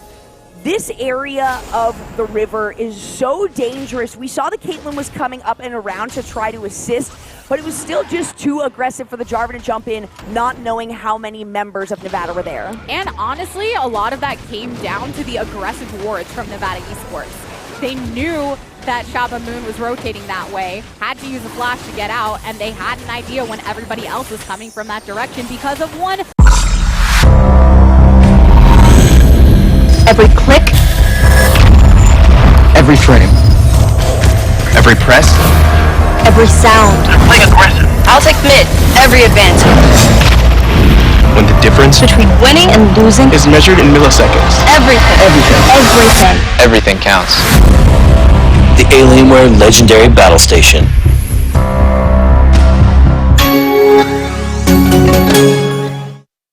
Freaking ward in the enemy jungle. Caitlyn did spot it out. I believe she put down. Oh no, they still have a deep ward actually. Thresh sees it now. Little does he know. Yeah, they are several. A vision ward. Is that outside of range of that vision ward? Oh, poor Thresh. There's one over the wall. What a clever way to do that. It was that other one was just placed beyond. So avoiding vision from that bush means they will maintain it there. Shaba Moon gonna pick up some gold. And now it's just back to the daily grind. That's a very common place for control wards to be placed by the team. So I like the decision to, hey, we don't get vision of that bush, but we do get of the general area as long as we keep our eye on it. And they had one in the bush as well to throw them off. But yeah, this area is fine. I cleared it. You got the ward. No worries. Don't keep looking. Hopefully you don't have a sweeper. It is only 14 minutes into the game. The plates have fallen now. The kills have evened up, but the gold is starting to become more and more separate. Heavy tower shot onto Shaba Moon after wanting to get some more poke onto Pricey Waif, because with the power of that Ignite being low, but an engage in the bot lane. There's the Sivir ultimate, a hook in, and the box thrown out, but a knock-up sends Igo Chomna flying. Rotates back in, Truffles gets a kill onto St. Daniel. Cataclysm has been thrown up, and Sun Gohan has slain the enemy jungle once more. A flash to the back, and Kaylin is there on the attack to get Sun Gohan out and done in the grave. He used his flash just before that as well. So trying to get everything possible out of these players is working well for them. Several summoners used during that fight there. And it's going to start to even up the golds here because there is a swap in the lanes. Tank player up in the top already doing a great amount of damage. And 2 dragons down now. We've got the Infernal and we have the Ocean. So priority will certainly be on whatever pops up next because Air Force does not want Nevada to get that 3rd dragon. Luckily, getting that turret does pop things open in the top lane. But interestingly enough, it was almost even with the turrets if there was more progress made in the bot lane when the top on red side was taken down. So similar approach, but here's another engage, throwing down the redemption, pops from Zoe, and the tower has been taken out.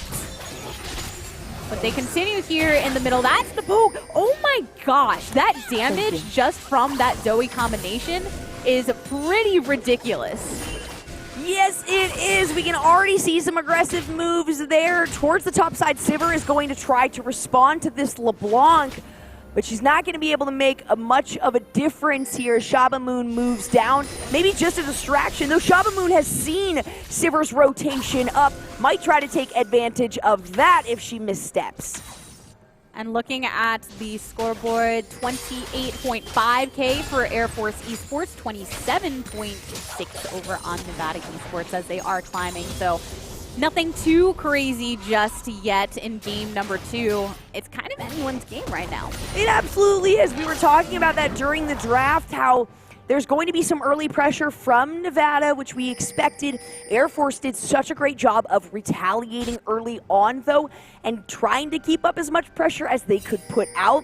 They are in the lead a bit, and the longer they make this game go on, the farther and farther ahead they will get, the farther they will scale. Champions like this Gled will actually be able to participate in these team fights and assist the rest. A long hop from this Zac to get over into the back, slamming these two together. Truffles is still in pursuit of the rest, but there's the box, gets the separation, and was used for a disengage in this case because Air Force Esports were aware that it would be way too difficult to attempt to get the kill. I think he just slungshot himself right onto a trap.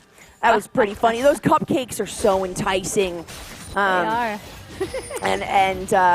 Yeah, you just got to jump on him. That's Bubblegum Zac. He loves the sweets there. I do like how it looks like Air Force is using their summoner spells very well. They're not holding on to them for a long time. The utility has been solid. They're trying to utilize them as best as possible, but they know they might as well get that cooldown running as soon as they can here. Rhinosaurus hopefully will be joining these team fights because he will be able to contribute a lot once this group comes together. Yeah, all the other lanes, it's been deaths on both sides, so top lane is the only one where it's been clearly going more in the favor of one player rather than the other. And of course, we're into that point where people have rotated, you're not babysitting your towers anymore, 2 have been taken down for both sides, so we're likely to see more of these team engages that could really take use Speaking of which, might be another one. There's lots of wards though. Caitlyn ultimate gets the pop onto the Sivir and LeBlanc is in pursuit. That's going to be some healing for the red side. Flash after flash, and it's a shutdown onto Shabamoon and continued ultimates from the backline. A nice pause, knock up. Here we go. Maybe going to get a hold of this Thresh, but he is still tanky and protecting his AD carry. Slam after slam from the Bubblegum King. A slam together on the 2 players, and that's the first damage that I've been looking for. Sun Gohan gets the kill onto the Caitlyn, but Tank player picks one up as well. 4 down, only a Gled to stand, and Nevada Esports suddenly turned this from a very even-keeled game to one where they are getting a lot of progress. Boo is certainly doing well in this one. We got a lot of names for this skin on Zac here. So this they can run with. The Sivir is back. I do want to mention the LeBlanc in that fight saw the Caitlyn ult coming, tried to go aggressive, but also saw the spell shield the shield immediately popped from that Sivir and probably should have backed off the second she saw that happen, knowing that King of Clubs was so far back that she couldn't assist with the auto attack damage on that, and that Price wasn't going to take much. Bit of a risky play, but now Shabamoon knows. Nevada Esports has been prioritizing the Drake as well. Bad place to be, my friend. Bad place to be. Rhinosaurus able to get over the wall, but not for long. The shutdown comes from the Zoe, and Zoe gets a response from this J4, but Truffles keeps falling into trouble and trouble within his own trap. The trap is set for Thresh. Sets a trap of his own with the box, but another pop, and Pricey Wave gets a kill with the Zoe. Speaking of trouble, you gotta watch out for those sleepy trouble bubbles, because that is what ended the life of the Thresh. Sorry, it was the Jarvan. You can't grab a lantern from Thresh if you are asleep. You gotta wake up, quit taking those naps. You can rest after the game and avoid the bubbles as much as possible. Pricey Wave, one of his favorite champions, we know, and when we talk about the range, the damage of the range, it's just so difficult to deal with, really. League of Legends Riot doesn't even have a specific answer, a good response to Zoe. She's just busted.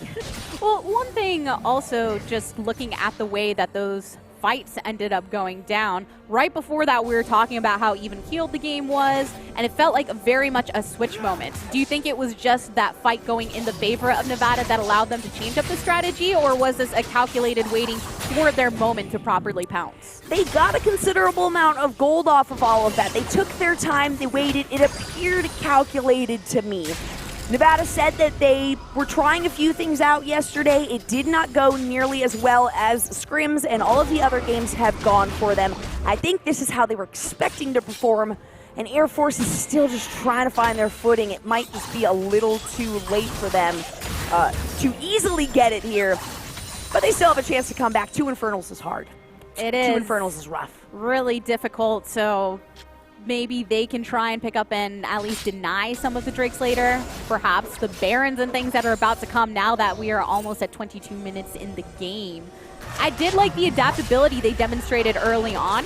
But here we go with another engage. Ultimate from Kled throws that rope out, and the chains have been locked as tank players' HP falls down and down and down. It's a flash to get out, and now Kled is left to freely clean up this wave and allow the enemy CS to just keep pushing forward. So, you know, you asked me the question of this team dealing with Nevada right now, and I talked earlier in the game how if Air Force runs this game out as long as possible, they can take the advantage. Oh, wait, tank player on a killing spree. Truffles just is getting caught out of that ultimate. Again, Rhinosaurus flashes over the wall. That was what saved him prior. Gets the bump buff for the pop, and now Nevada Esports have free reign on this Baron. We constantly see these engages. This wasn't even necessarily a bait fight, but the team came up, Air Force came up split. Somebody from the top, the Kled, is not going to be dealing the most damage. A few members from the bottom, they separated themselves. And when you're behind, you can't engage like that. So that's going to give the Nevada the Baron buff, but Air Force, woo!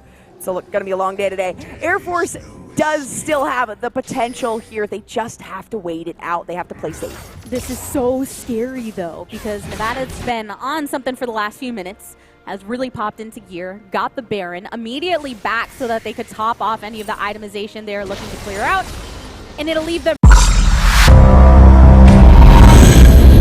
Every click, Every frame. Every press. every sound. They're playing aggressive. I'll take mid, every advantage. When the difference Between winning and losing, is measured in milliseconds. everything. Everything. Everything counts. The Alienware Legendary Battle Station.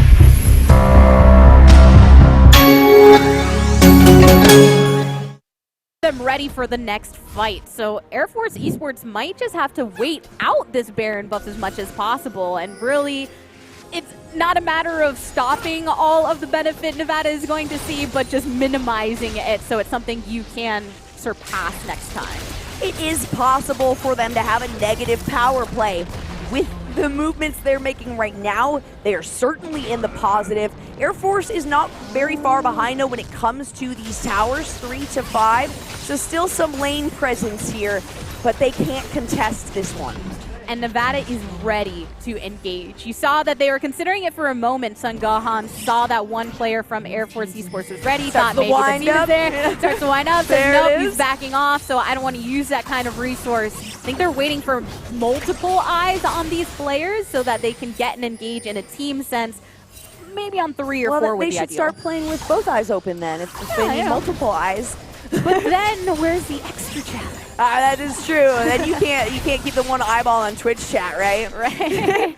Now moving down to this this bottom turret. They're already dealing damage and engaging in the jungle. Oh yeah, engaging in the jungle. Indeed, Truffles just keeps falling into his own trap set by his ultimate. Price picks up the kill. Here's another one going down. Burned down to a crisp as Igo Chamna is eliminated. Kayla tried to flash but didn't go through the wall, so you're just a sitting duck regardless of your trap. There's the last hit from Pricey Wave, and Nevada Esports is putting the pressure on Air Force right now. More flashes galore as LeBlanc is in trouble. He did juke out the Zac, though. That is one thing. Your ultimate didn't work, but the Ignite and the rest of the team did. Pressure now moving on to the Nexus turrets as this bottom lane inhibitor goes down. and pressure comes from the mid lane and the bottom lane. That's a lot of cannon minions, and that's a lot of damage to your turrets. Now going to be your Nexus. The last-ditch efforts of Air Force Esports. Only 2 players standing for that team, but they are getting burned as well. Nevada Esports eyes on this Nexus. Every single eye on that team open. The double kill to finish it off, and Nevada Esports have taken the victory in the consolation match here at Mountain West. The first 2-0 shutdown of this entire series. It took 4 games in, but Nevada Esports was able to do it. The Wolfpack is gonna go home happy and howling at that moon. And while it wasn't the matchup they were looking for, while they were potentially expecting to be in the finals based off of their internal motivation, it is still a great thing to show off, to be able to come say, I was 3rd place here and 4th place. Air Force Esports also played very well. I love all these players. I seriously do. It's sad to not see them all go home with the scholarship and with the trophy, but the best thing about this is we're going to be doing more and more and more of these with more and more teams and more potential prizes. Well, congratulations to Nevada Esports for that victory. So Jump, why don't you go ahead and take us to one of the players? Thanks a lot. 3rd place has now been awarded to Nevada Esports as they secure a 2-0 victory. I'm here with the mid laner, Price Waif. You guys had an unfortunate loss yesterday, but you rallied back and got yourselves a sweep today. How's it feel to have that bronze medal? It definitely softens the blow. It's nice to go home with a win, period, and to know that, you know, we came to Vegas and we played our game, at least for one series. It kind of sucks to lose in the first round, but we got up the second day like you have to. Now, of course, you guys are part of the Mountain West. You've been playing over the course of the last 5 weeks, and you had this opportunity to come to the Cox Pavilion at UNLV and play on a stage like this in front of friends and family, everybody watching at home. What's that experience been like now that that you find yourself in a conference like Mountain West that is doing something like this? I mean, it's surreal. The production has been amazing, and I mean, everything that's been put on has been so fast, so quickly, and I'm just happy that we were able to adapt to it, and the event's been awesome. You guys have a group, a club, everything with Nevada that is going to continue to grow in esports. What's it like being a part of something special like this that you know has potential to grow? It's definitely eye-opening because you see the path and you see more to come. So it's nice to be there at the beginning, you know, and put in the work before everything gets put down and say that you started it. Well, a lot of happy things to be said as Nevada takes a 2-0 sweep over Air Force Esports. Don't forget, though, this was only the 3rd place match. The championship bout between San Jose State University and Boise State University is coming up after a break in the Mountain West Esports Series Championship.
Every click, Every frame. Every press. every sound. Playing aggressive. I'll take mid, every advantage. When the difference Between winning and losing is measured in milliseconds. everything. Everything. Everything counts. The Alienware Legendary Battle Station.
everybody look.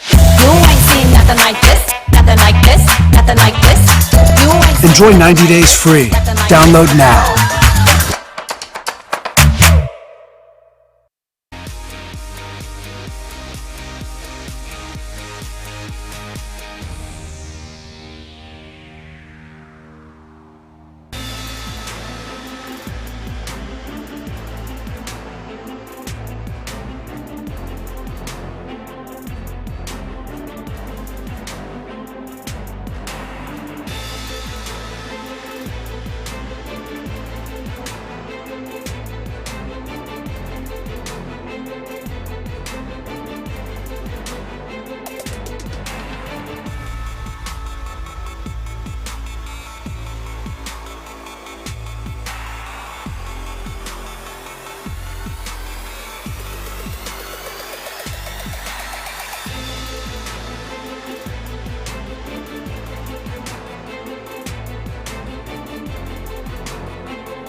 It's the moment we've all been waiting for. 5 weeks of competition, a weekend of championship bouts, and now we're live from Las Vegas at a UNLV campus. It's time for the championship series in the Mountain West Esports Championship for 2019. We find ourselves in the final best of 3 here in the Cox Pavilion. The top 4 teams from across the Mountain West Conference have put in the work, they have put in the time, and it's now the moment of truth. One last championship match. Spartan Esports from San Jose State University. Boise State Esports from Boise State University. In a final best of 3, winner takes all. They'll walk away not only with the title of conference champion, not only with $5,000 toward the scholarship fund, but a beautiful trophy to match, as well as the title, the glory, and everything that comes with it. Hello, ladies and gentlemen, and welcome back. It is time. We are here. My name is Jump. I've got the delightful LaTigress and Jolly with me. Ladies, we've been doing this all weekend, and now it's time for the finals. There's a reason I'm smiling from ear to ear, because it is the championship match between these two teams that fought so diligently to get here.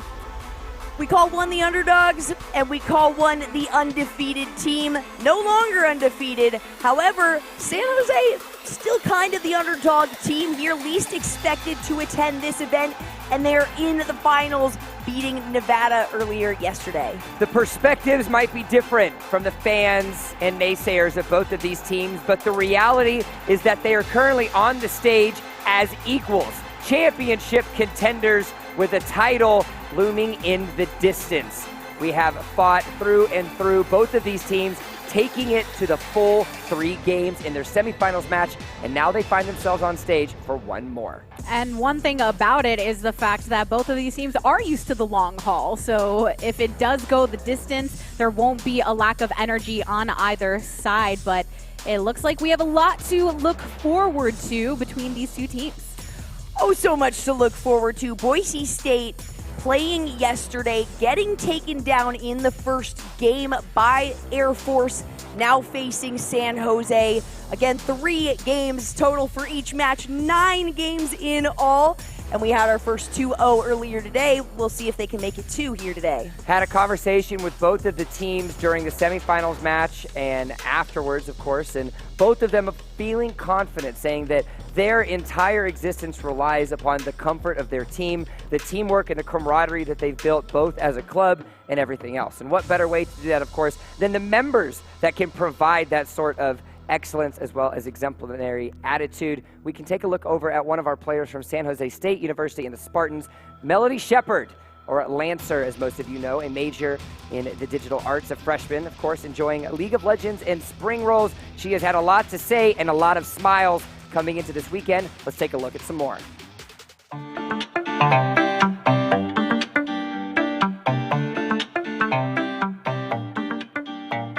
Hi, I'm Melody Shepard. I go by Lancer, and I play for San Jose State University Esports.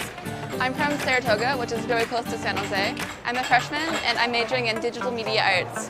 What I love most playing with this team is that we all get along with each other really well, and we're all really funny. I've been playing League of Legends since I was 11 years old. I was really drawn to the champion Ari when she was released, and this was back in December around 2011. I was really drawn to Ari because something about her was really reminded me about a book I read during the time. My favorite champion is Sinja because I really like her design. What I love most about playing League of Legends is that there's always something to improve on, and I'm learning new things. One thing people might not know about me is that I peaked Diamond 1 when I was 15. As a girl playing League, I found it easier to hide my gender because I wanted to be judged for my mechanical ability and skill and not because of who I am. There are not a lot of girls playing League at such a high level. 10% of the player base are females, and that number just decreases significantly when you get to higher elo. I would consider myself a role model for women that play not even League of Legends. Every click, every frame, every press, Every sound. I'm playing aggressive. I'll take mid. Every advantage. When the difference Between winning and losing is measured in milliseconds. everything. Everything counts.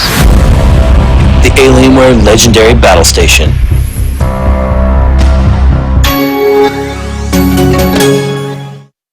But games in general, I want to show them that if I can do it, they can do it as well. It's really important to surround yourself with people that really care about you and your well-being, and they want you to keep improving. They want you to keep succeeding. You can see her sitting with some of her fans and friends and everyone there from San Jose State University. She will not be on the starting roster for game number 1. Obviously, having potential to sub in for 2 or a possible game number 3. But San Jose State and the Spartans, they have a tall task ahead of them because they are going up against a team with a rigorous regimen of practice, discipline, as well as just determination to win. And just as you said, anytime we've talked to any member of either squad, they feel confident, they are really digging the plays they've been putting forward, and have well researched the rest of the teams. That's a very different mentality than Spartan Esports had walking into this. I spoke with them before yesterday's matches.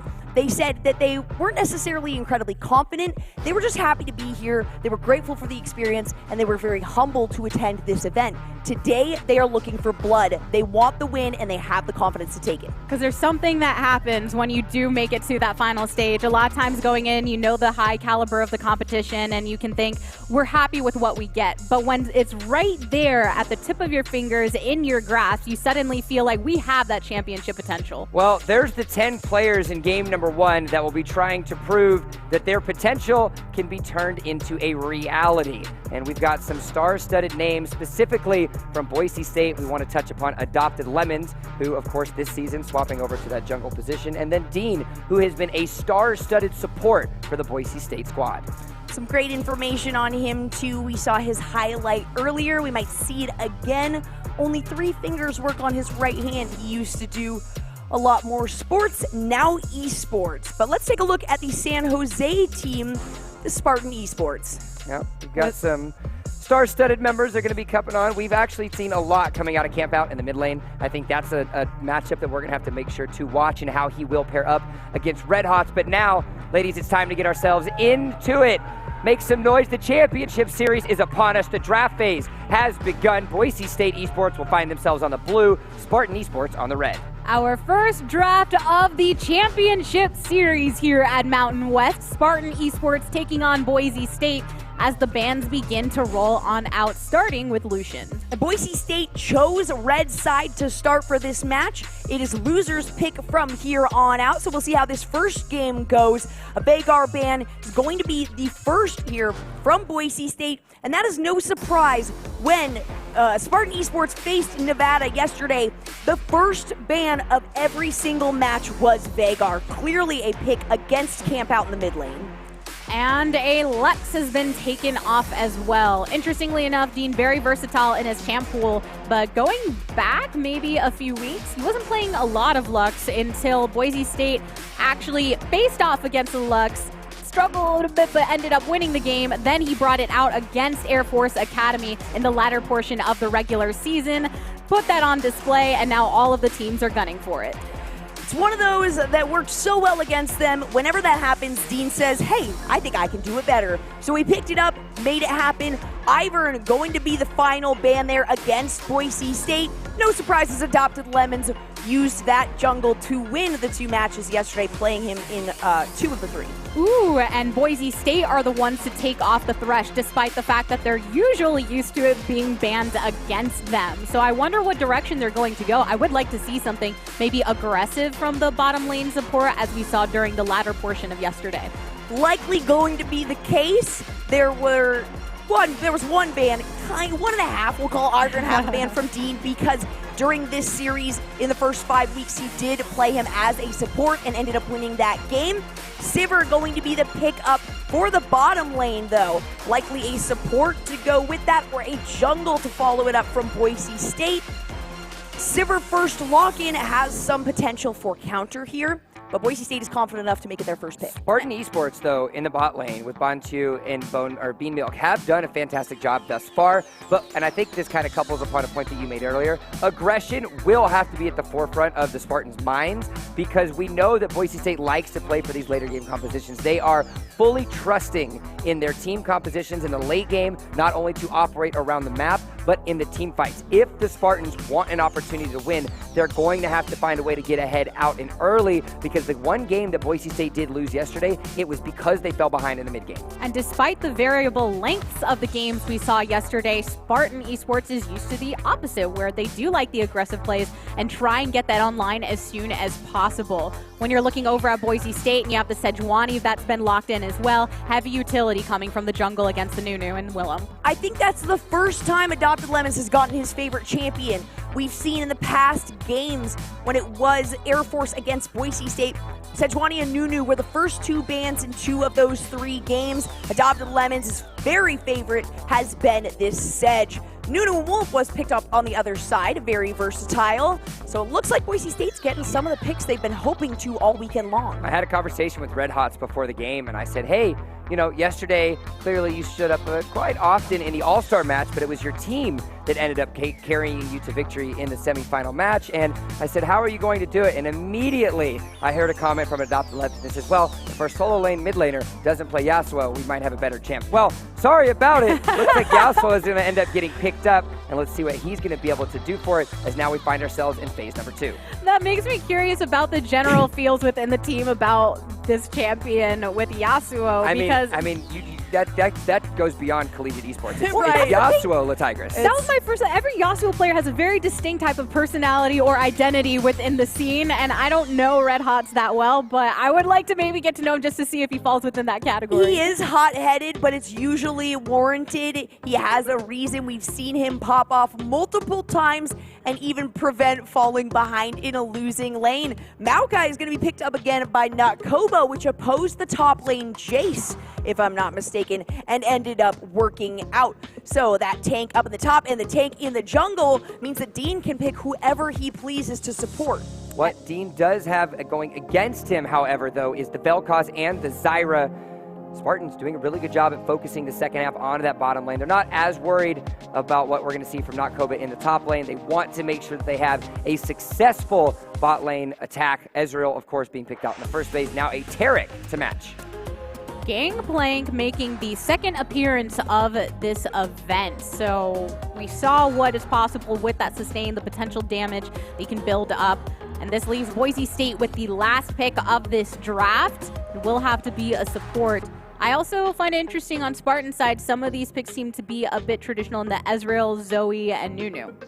Yeah, very standard picks here, and I think that's what Boise State is planning on going for, aside from Dean's pick, which is always unorthodox. And this time, he picked an even nastier AP laner. Dean is going to be playing a very ferocious Xerath with this Sivir. So if that Sivir's able to ult and bring them both into a fight, nobody can escape with Xerath's ult in return. They do have a tall task ahead of them because they are going against Bontu's Ezreal, which he played 3 games in a row yesterday, and that are clearly showing he has a favoritism towards that champion. Now, there is, of course, the extra poke coming out of the Xerath, and they're going to have to utilize that because they need to tie him down in the early game, because we saw the damage that he was pumping out once the mid to late game became true. You also have to consider the work that the Taric had put in previously, because that's coming through. We were saying they're the more traditional that we've seen consistently for the first picks, but the second half is where they added a bit of that champ diversity. Usually it's the other way around. They throw out the flex picks to begin with, just to kind of throw off the other team and then adjust based on what the other team picks. But I think they went into this draft knowing what they wanted and grabbing it in turn here. The problem with Ezreal Taric, that Taric's not going to be able to do anything for a long time. He's going to be bullied so hard by this lane. So it's up to Ezreal to try to maintain it and not die at the same time. And it's not just on him. It's on all 10 members that are sitting there on that stage, 5 of which you see on your screen for the Boise State squad. This is the championship, ladies. We are in a position now where the first game matters unbelievably so. Yesterday, the team that won first actually ended up losing the series, so that's complete opposite of everything that I'm trying to give an example for. However, However, the first game is vitally important. You get the momentum, you get the energy, you get the confidence from yourself as well as your team. This needs to be a huge moment for both of these teams starting from scratch. You have that #1 title on the line, the bragging rights, the scholarship money for your school, the fact that this beautiful trophy. Yeah, this trophy that we have right before us, and Mountain West, what they've been putting on with the esports scene, you get to be a part of that history as it continues to build over time. This team also, the San Jose Spartans.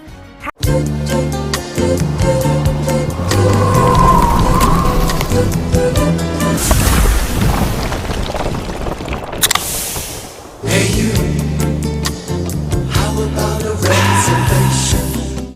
Have been up till midnight the past couple of nights.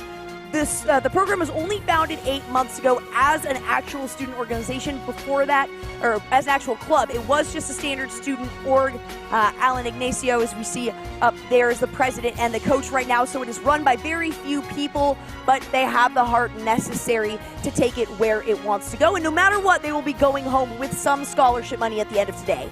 It is a battle of the hungry versus the practice regimen of Boise State. I sat down with Doc and I asked him, I said, are you guys ready to play? He says, we just need to play our game.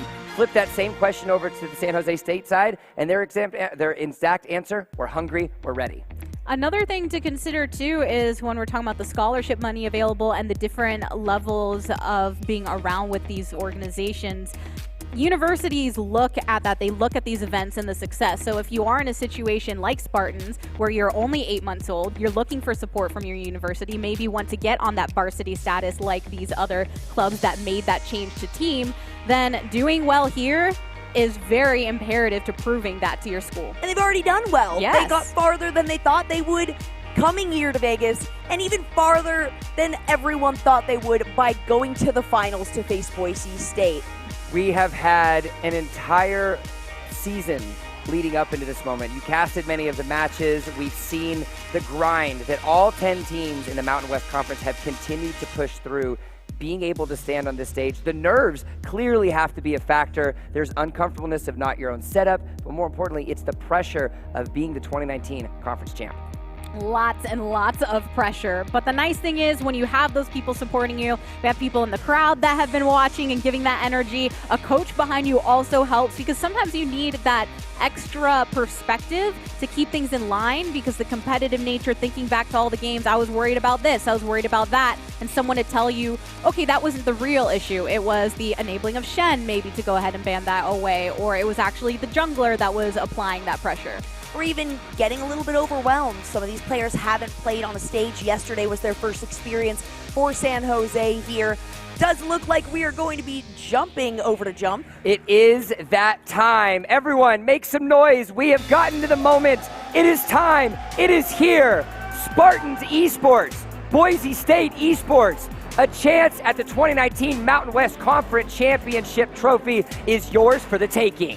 It is game #1 of the championship series, a quicker series that we saw earlier, but just as intense as the rest.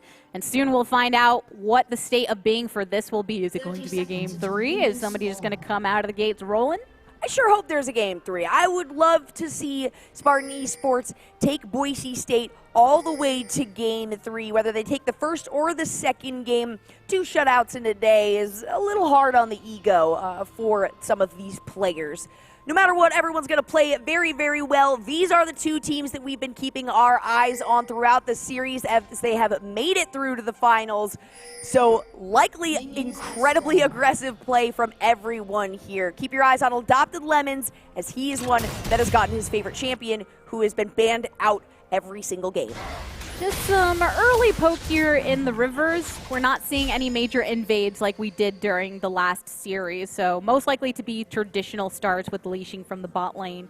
One thing I want to get your thoughts on, we were talking about Yasuo not necessarily being a regular pick for a lot of people, and Jump talked about the comments that were made by the rest of the teammates. You, with the knowledge you have of Boise State, what are the true feelings? Do you know? Do they encourage this type of play, or are they usually sighing when the Yasuo wants locked? It is all good fun. Anything that might be said in that sense. If the team thought it was a really bad idea, Red Hots wouldn't have done it. but they're poking fun at each other. Red Hot sometimes will run into the arena and yell, I'm playing Silas. He doesn't actually play Silas. We hardly ever see things. And again, this team constantly is taunting me with a Teemo hover, things of that nature. It's just a playful environment, but they are still in it to win it.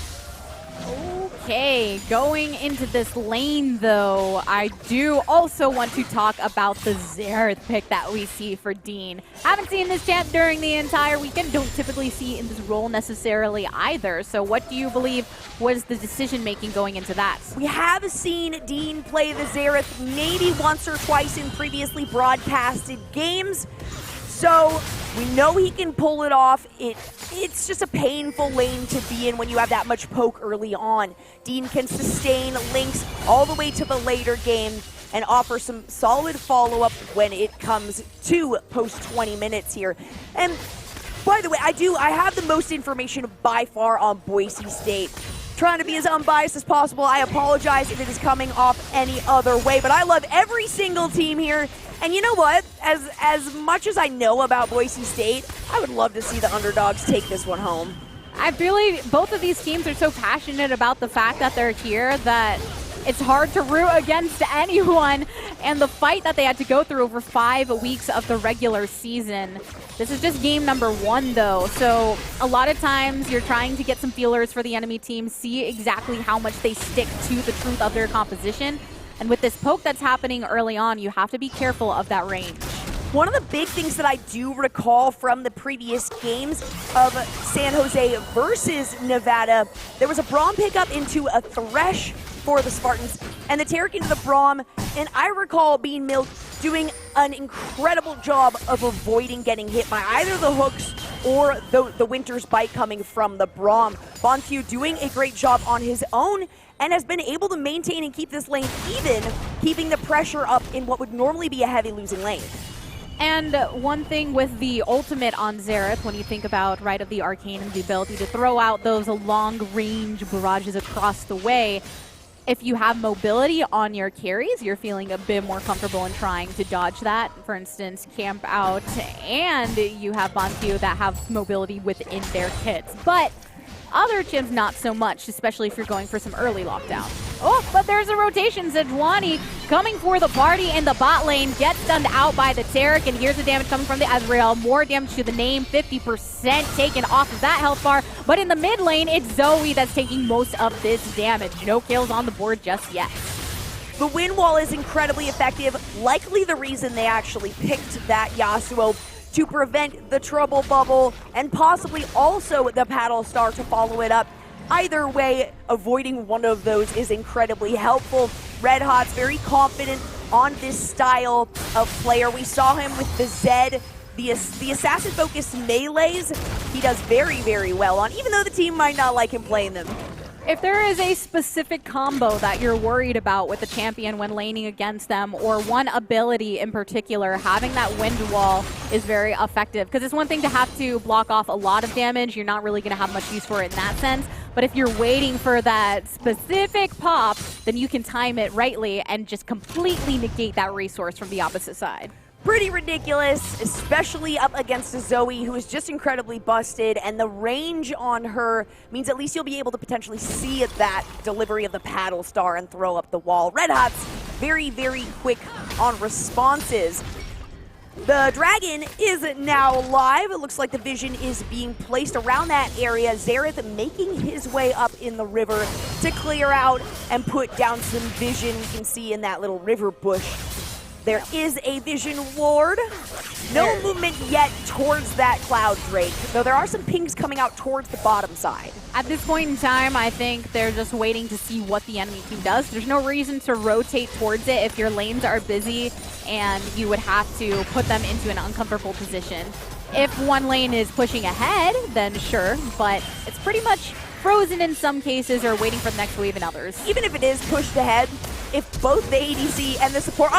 Bean Milk! Oh! Going down! Flash from the Sivir to get that too. The return on the boomerang, getting the final hit there, but that's half the damage, they say. It goes out one way, comes back the same.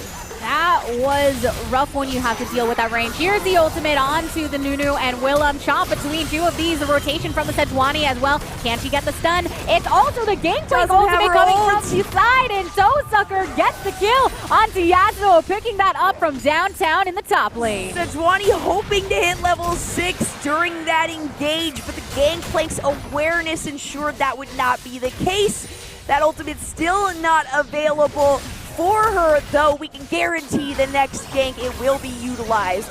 Now a Sleepy Hog is, oh my gosh, going to be jumped on. Camp Out taking out Adopted Lemons on his favorite champion. That is 2-1. And now Spartan Esports gaining that gold lead, starting to make a difference. A great play using that mobility.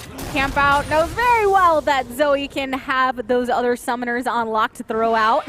Doesn't always have to use their own resources, which is very crucial, especially in the early stages when individuals are usually trying to babysit theirs a bit more. Then you have that extra advantage. And all of the summoner spells that have been used in that engage, Zoe was able to capitalize on early, and that flash was not even her own to escape from the tower afterwards or to engage on that initially.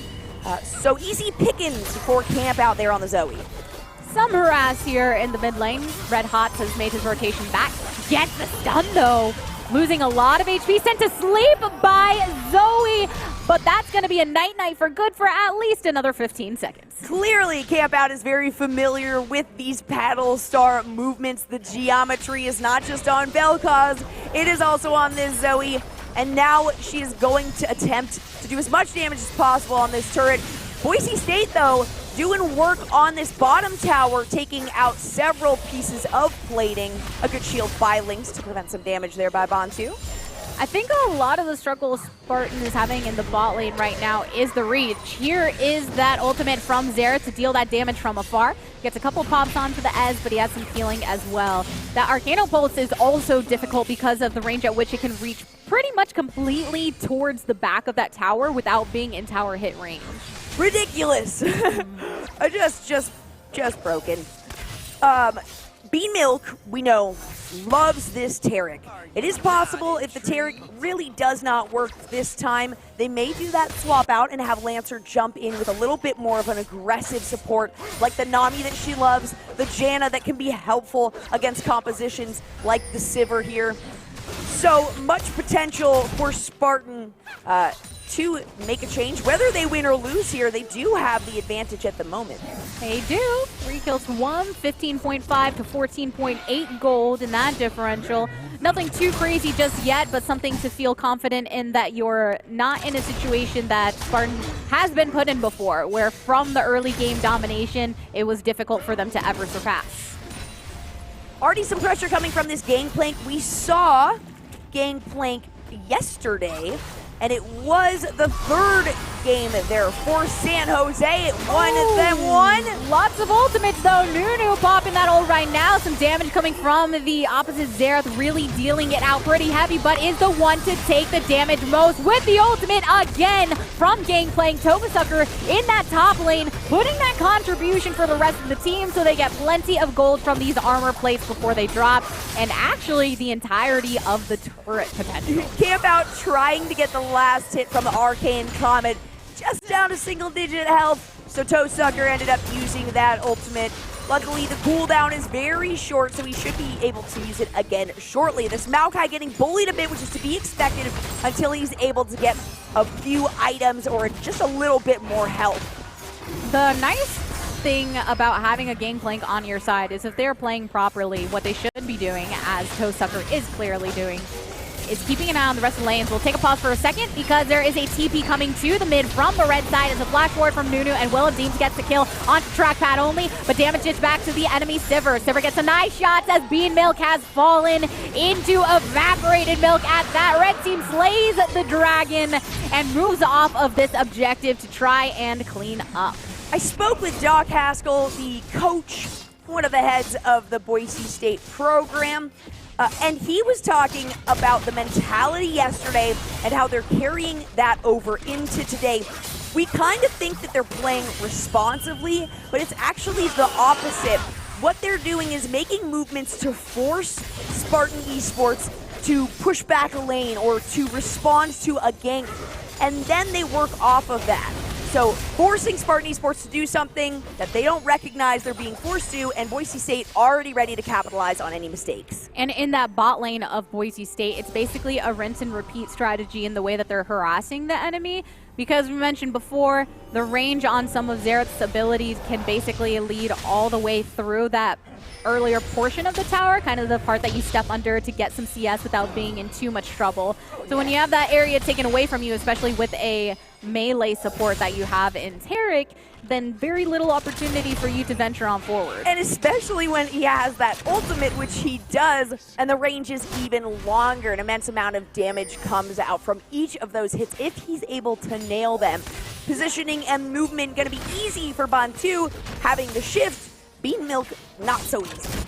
And the point being made earlier, so with Gangplank, I was talking about the ultimate, how it can be helpful to have on a team, because as a Gangplank, your responsibility is not just to be keeping eye on your own lane, but the rest. And of course, with good communication, they can call out, hey, we need ult in mid, hey, we need ult in bot. But you do want to be as proactive as possible. Champs like that and Shen do so. Here's an ultimate from the Yasuo. But yeah, top laners are usually used to having to keep that set. Oh, a hit onto the Sejuani though, as this is another engage in the mid lane, 2 for 2.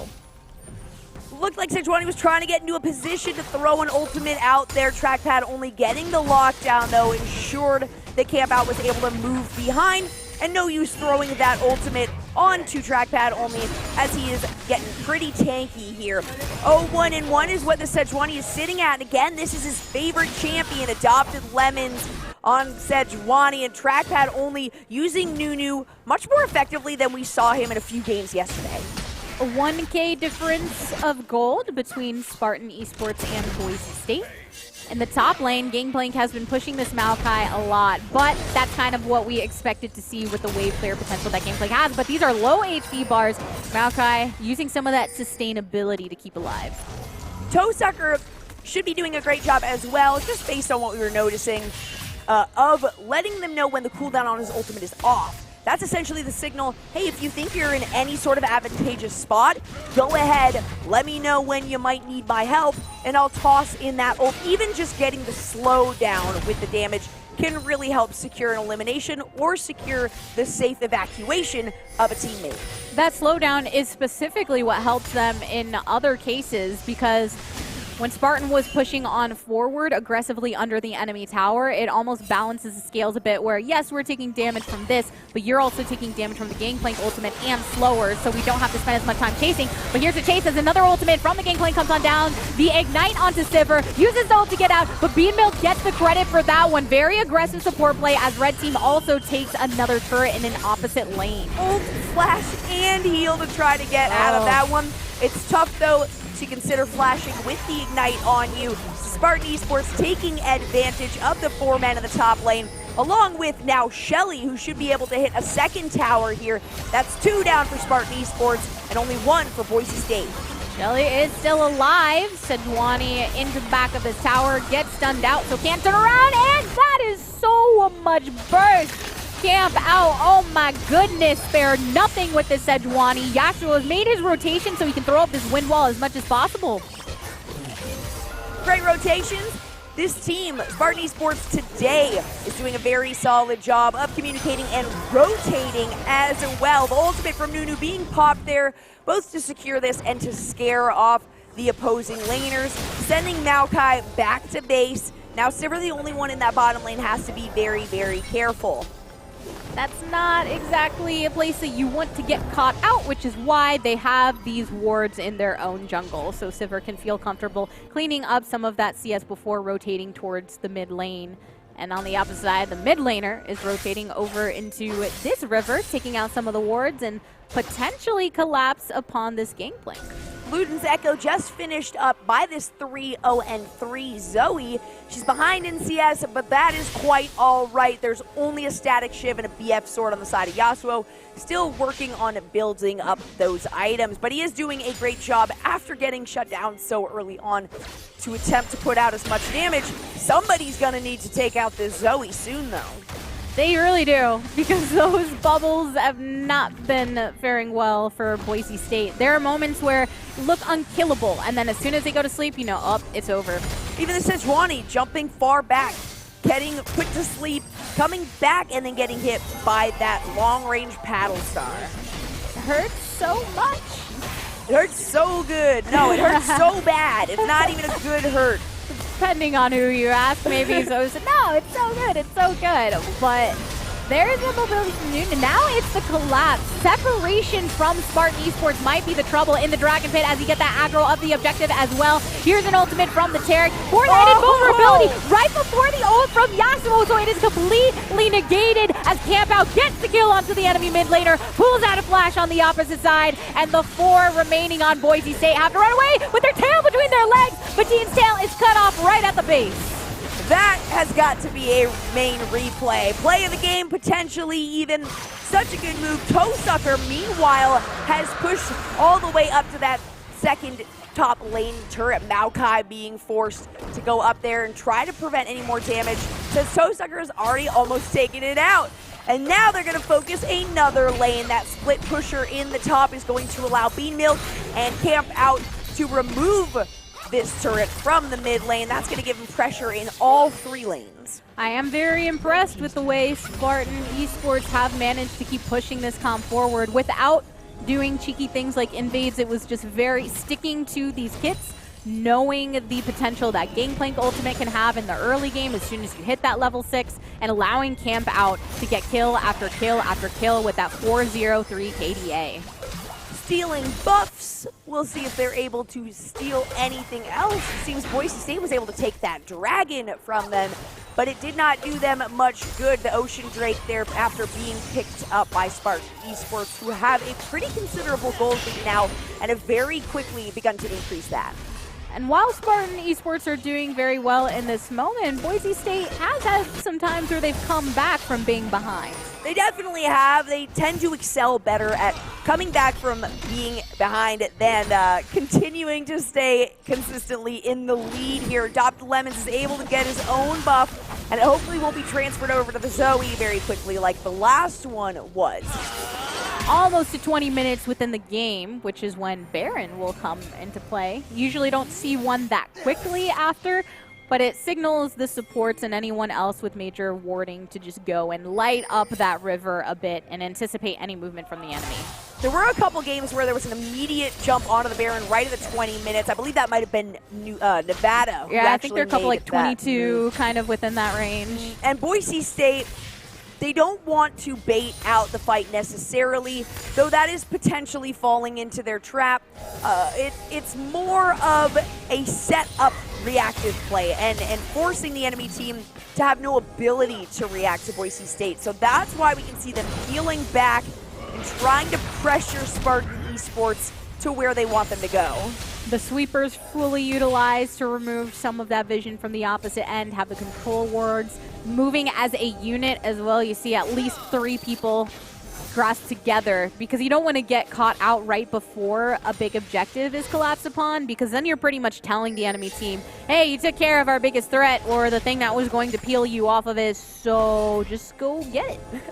This is one good thing, though, that Boise State constantly keeps in mind is vision. Speaking with Doc Haskell before this match, there are 3 things that he constantly beats into these players' heads. It is pressure, vision control, and time management. And the time management is kind of regarding what I was just talking about, in forcing the other team to waste their own time while Boise State capitalizes on gaining something out of it. So how do you think they're holding up with that strategy? Do you believe that they're doing it effectively? They're holding up all right. This gold lead, it's getting bigger by the minute. That's more due to the eliminations, though. And Boise State has done a good job of setting down the vision and trying to keep an eye on where the enemy is. And we can hear that their communication is solid behind us, even with these headsets on.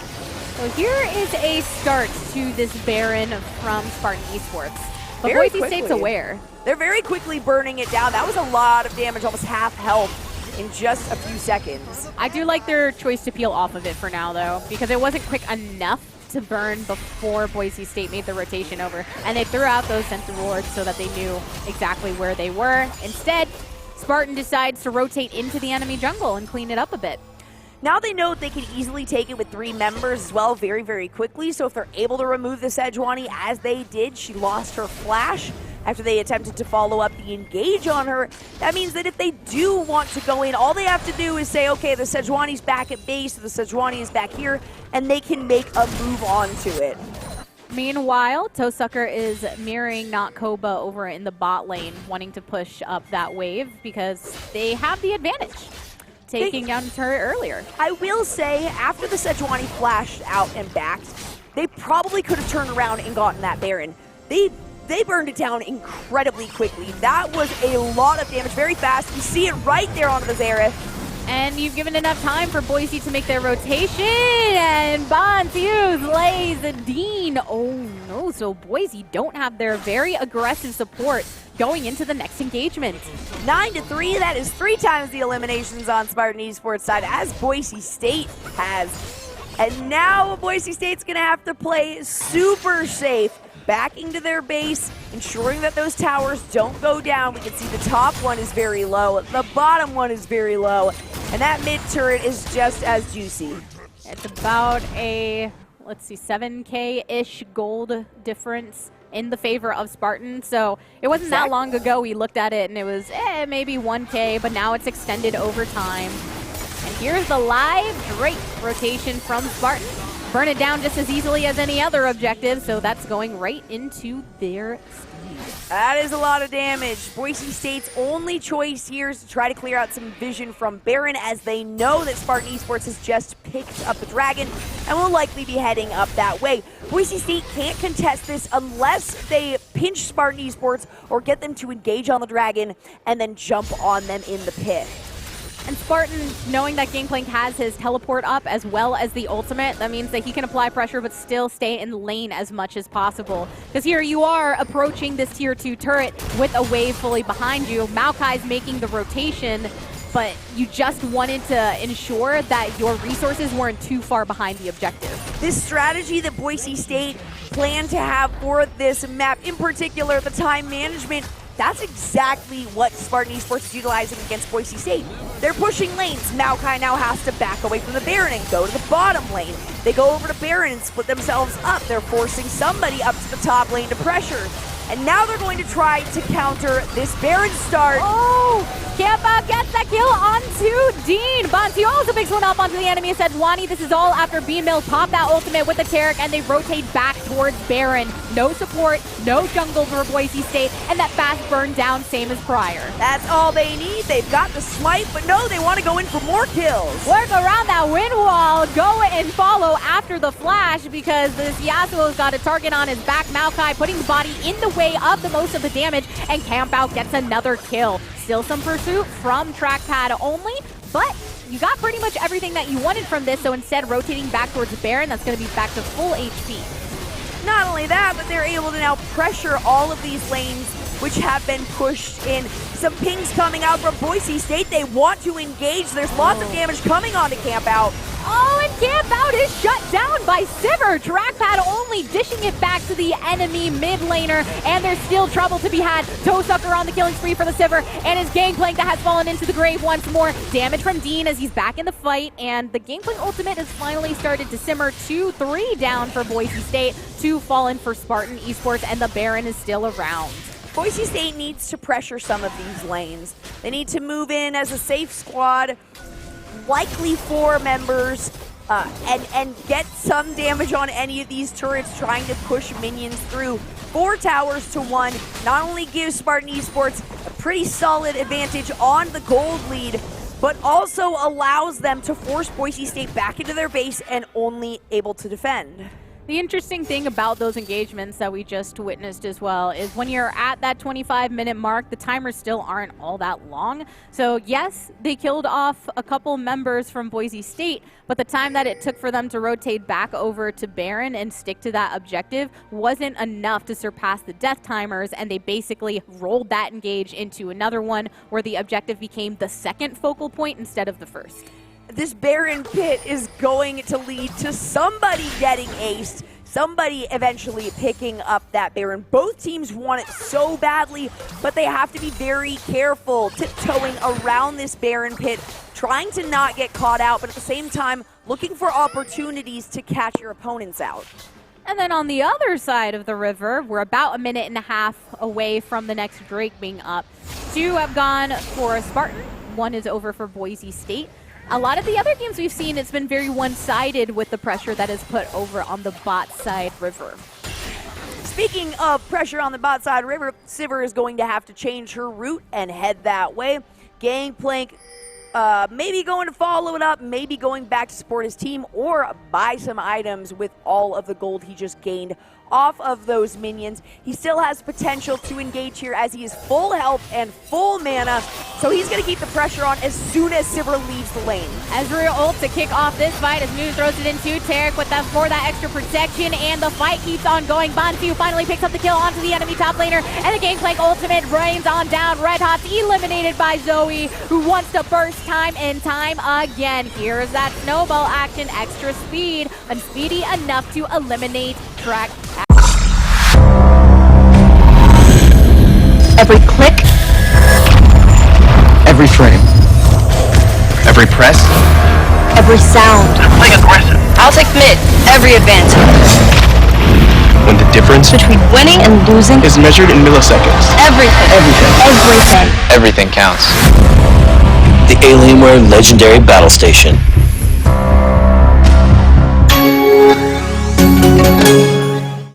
Add only a flash over into the back, and Spartan exit with the ones that they have remaining alive.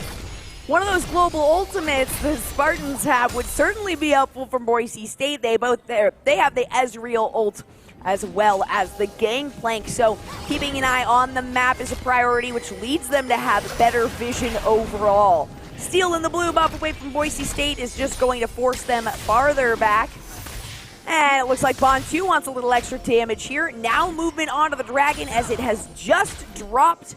I believe it was another Ocean Drake. We'll take another. Hey, all right, I'm right sometimes. Lots of ocean in the river, so it shouldn't take long for them to take that objective. No, not long at all. They certainly have the movement speed necessary, and they are already a mobile team here. Trackpad only, we can see how much that is helping him. There comes the Ezreal ultimate to get some vision, and now Adopted Lemons has to back off. Everyone is back up on the map. There's some of that loot spot, and pops onto, whoa! Completely just wiped out the map in seconds. Sejuani's health bar got eliminated. The pop over the wall could not get the escape from the Zoe. Dean just crying in his grave right now, while Campout is crying tears of joy from the play he's had as an 8-1-7 mid laner on the Baron at this time. Spartan Esports securing another objective. Boise State better be careful on their push in the mid lane, though. Gangplank is behind them. He is going to rotate around. He might not have the advantage on this 2v1, but the rest of Spartan Esports already making their way back from the Baron pit. They're not even going to recall and try to run from base. They know that they could just run right down and scare those champions off. Blue turret going to be destroyed. That's going to give Boise State 3, and it is going to help them out a bit, but this gold differential has not been assisted at all. We are getting close to 10K, sitting at 9,000 lead for the Spartans right now. Oh, there was already damage done to that turret, but the remaining damage went away so quickly. Spartan Esports are at that point in the game. The Zoe is super fed. Everyone's feeling good in what they have at their disposal. Bantu as well with multiple kills. So Spartan are rolling off of this momentum they built on early in the game. 30 minutes, a little longer than the Spartans are used to for this one, but that's only because Boise State is very good at holding off and trying to turn the game with a single team fight. That has come in handy for them before, but they can't get pinched, and that keeps happening to them. They're taking too much damage from these ultimates from Ezreal, and he's throwing them out the moment they pop up. It seems like their utility of ultimates hasn't been as efficient this game as well. Spartan Esports have spent a decent amount of resources in that bot lane to keep it as controlled as possible and slowly break through the turrets, but it appears mid lane is where they want to make the big plays in those team engages. and it's also forced Boise State to rotate in ways that they might not necessarily like. For instance, we saw the Sivir once going down to try and contest the gangplank, but because of the grouping from the rest of the team, had to roam on over to mid just to join. 18-6, still 3 times the eliminations on Spartan Esports, and over 60,000 at 30 minutes into the game. Spartan Esports are not just saying they can take on the #1 team, they are saying they can destroy the #1 team. Great responses from this top laner. Every single member is communicating so efficiently, and we can see the difference just from yesterday to today. Right there in that moment, you saw Red Hots is building that static shift, so it's easier to contest this push, eliminating these different minions that are powering on through, but Gangplank is not letting up. The rest of the 4 in the mid lane, that's a flash forward, gets a stun under the tower, but the tower doesn't last for very long, and it's the inhibitor that gets the focus. But Camp Out finds a way into the back line, focusing Dean so much. 90% of his health, that was probably closer to 75. But my goodness, you don't even have to be able to see the Zoe for her to demolish you. Now going on to these Nexus towers, we already know how quickly they can burn these down. This has been a fast roll in these moments. Not even a lot of players dead yet on Boise State, but seem to be doing so in a moment. The red turret destroyed. 1 down on the side of Spartans, so no support for either. There goes the ADC, there goes the jungler for Boise State, and here comes the ultimate from Gangplank once more. And one last turret to be destroyed. Onto the Nexus they go, and this is game #1 in favor of Spartan Esports in the championship series. A resounding victory from this underdog team. Spartan Esports, not even a varsity program, prove that they are here for a reason. They sure did. I loved the coordinated play that came from them. They fully took advantage of their split push potential, not just in getting the objectives by knocking down those turrets, but always forcing somebody on Boise State to have to answer, whether it be their own top laner with the Maokai or even the Sivir at times that they separated from the rest of the damage dealing team. Boise State normally used to being the ones to shut down their opponents and being the ones to force out bans. Looks like San Jose might be the first school that forces out a first round of bans from Boise State regarding the Gangplank in the top lane who just decimated, and Bantu really popping off on his favorite ADC, Ezreal. Ezreal tends to be a favorite of a lot of ADC players just because of the consistency of the kit. That was only game #1 of this championship series. So Jump, what do you have for us? Hello. We are here. They're way over there. I can't hear them all the time. But what I did hear was a resounding victory for Spartan Esports as they secure themselves a Game 1 win against Boise State. I'm here with the AD carry himself, Z9 Bantu. Now, you played the Ezreal yet again. You've been playing it this entire series. We had a conversation before. You said he was your most played champ. You were 6-0-10 in that match. You did not die. How does it feel to have that first win? It feels great. What can I say? It feels great to win the game, but I couldn't do it without the help of my team. Now, this is a best of 3. You still have a Game 2 or potentially a Game 3, pending unfortunate circumstances for you and your team in Game #2. What sort of mentality are you guys having coming into this next match and trying to close it out? Our mental right now is on point. Everyone's on the same page, and I love the way they play this game. And if we keep this up, we're going to win it. Looking at it as far as the obstacles that overcome for you guys, clearly you want to make an improvement from Game 1 to 2. Is there anything that you guys want to tighten up or try to do better for next game? It's going to be wardings, I guess, more vision control, and ready to execute when there's an opening. Well, they find themselves 1 game away from hoisting the trophy and being declared as the 2019 Mountain West Conference champs. Don't go anywhere. Game #2 in the Mountain West Esports Series Championship. We'll be right back.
nearly 100 years, we've worked to provide you with the financial strength, stability, and online tools you need. And now it's no different. Because helping you through this crisis is what we're made for.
We find ourselves right before game number 2 of the Mountain West Esports Series Championship.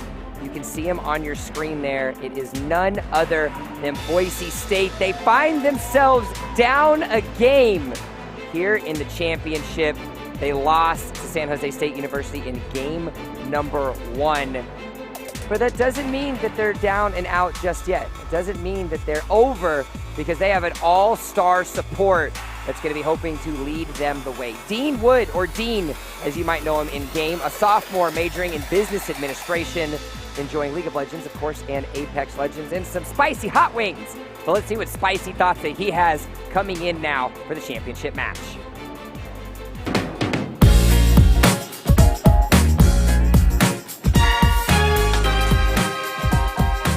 My name is Dean Wood, and I play for Boise State.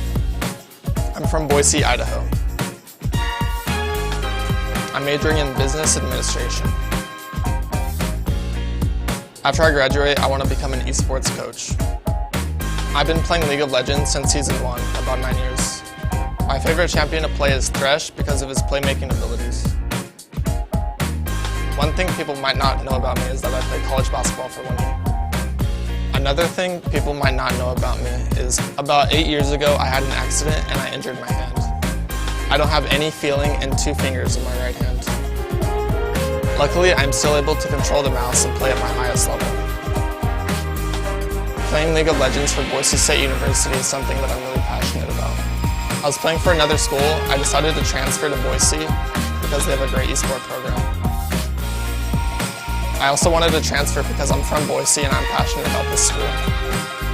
It's my hometown and I love it. I want to win this tournament. The one school I'd call our rival is Nevada, and I really want to beat Nevada. I want to beat Nevada because we've had a long history of games between them over the season.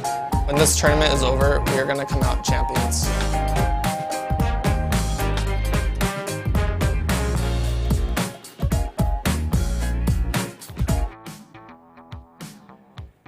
There he is on your screen. Dean said it himself. He is ready to go and wanting to win themselves a championship. He has had his own adversity in his personal life, and now Boise State has some adversity that they have to overcome if they want to walk away with the conference title. Game number 1 did not go in their favor, but one thing that Dean is very excited about, the possibility of coaching in the future, and maybe you can learn a thing or two from the coach that they have on the stage. They did also pick red side to start, and because they lost that first game, they're going to have the chance to pick again. Yesterday, they started all 3 games on blue side because of their tiebreaker wins, so maybe a swap over to that blue might be a decision they decide to make. We are actually having Boise State on the red side here. I stuck with it. Game number 2. Spartan Esports, of course, on the blue side, up 1-0. You heard the confidence, you heard the dedication and determination coming out of Bontu for himself as well as the rest of his team. They're going to have to continue to make adjustments as well, because if there's something that we know, the infrastructure that the Boise State Esports organization has certainly provides an advantage for them in these 3-game series sets. That time between games is just as important as the time in the game, and the conversation that you have, isolating what the true reasons for your defeat were. And I mentioned this earlier on the desk, that outside perspective can be very important. Talking to players time and time again that have that opportunity there and that resource, they've expressed the difference it has with that kind of overhead bird's eye view that you miss out on when you're in the heat of the game. This is the one team that Boise State has not played, and the one team that San Jose has not is Boise. So their first encounter is actually the finals of this tournament.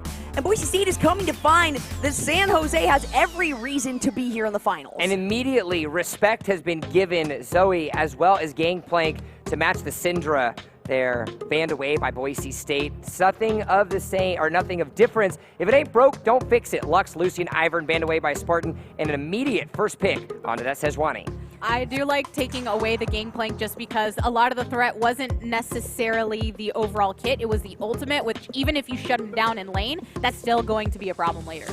Yeah, the slow even, as we mentioned before, not necessarily the damage, which helps for sure when he's ahead, but can assist in securing those final eliminations. They didn't even need to secure from the Gangplank every single lane one. No, but you know what? They're going to take a trade. You're going to have Sejuani going to take away from Boise, so they say, you know what, fine, we'll take the Nunu and Will up in that, so we're going to have a jungle difference, nothing short of utility that both of these junglers can provide, and Boise State locking in that Sivir yet again for the bot lane. San Jose saying, hey, Sejuani's your favorite, let me show you how to work her. That's going to be Trackpad only, who has shown up in every single game on the Sejuani, and hopefully, I am very excited if they do end up locking this in. The new reworked Kale has not yet been seen in this conference. They have decided to stick with Bontu's favorite ADC instead. I like keeping in with the consistency of picking Ezreal in the first phase because we know how much Bontu prefers that champion. It's a solid effort to make sure it doesn't get banned away in the second, so they pick it up. They also secure the Jace, which actually made it through on the bans, and now we find ourselves for the third pick, locked in Malphite for Boise State.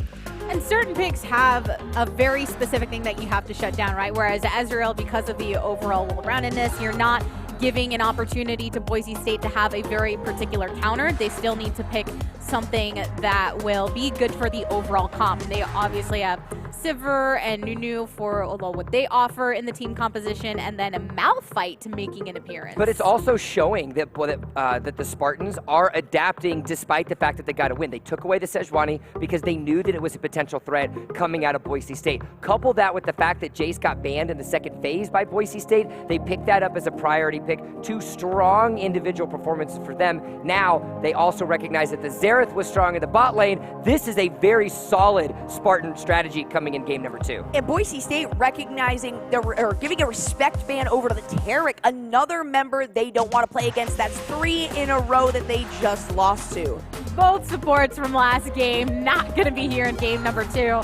LeBlanc made it into the ban category as well, even though it was the tail end of it, still needed to get taken off the table as we continue with the last ban possible for Spartan. Xin Zhao coming out, so the mid lane pick for Red Hots won't be an option here in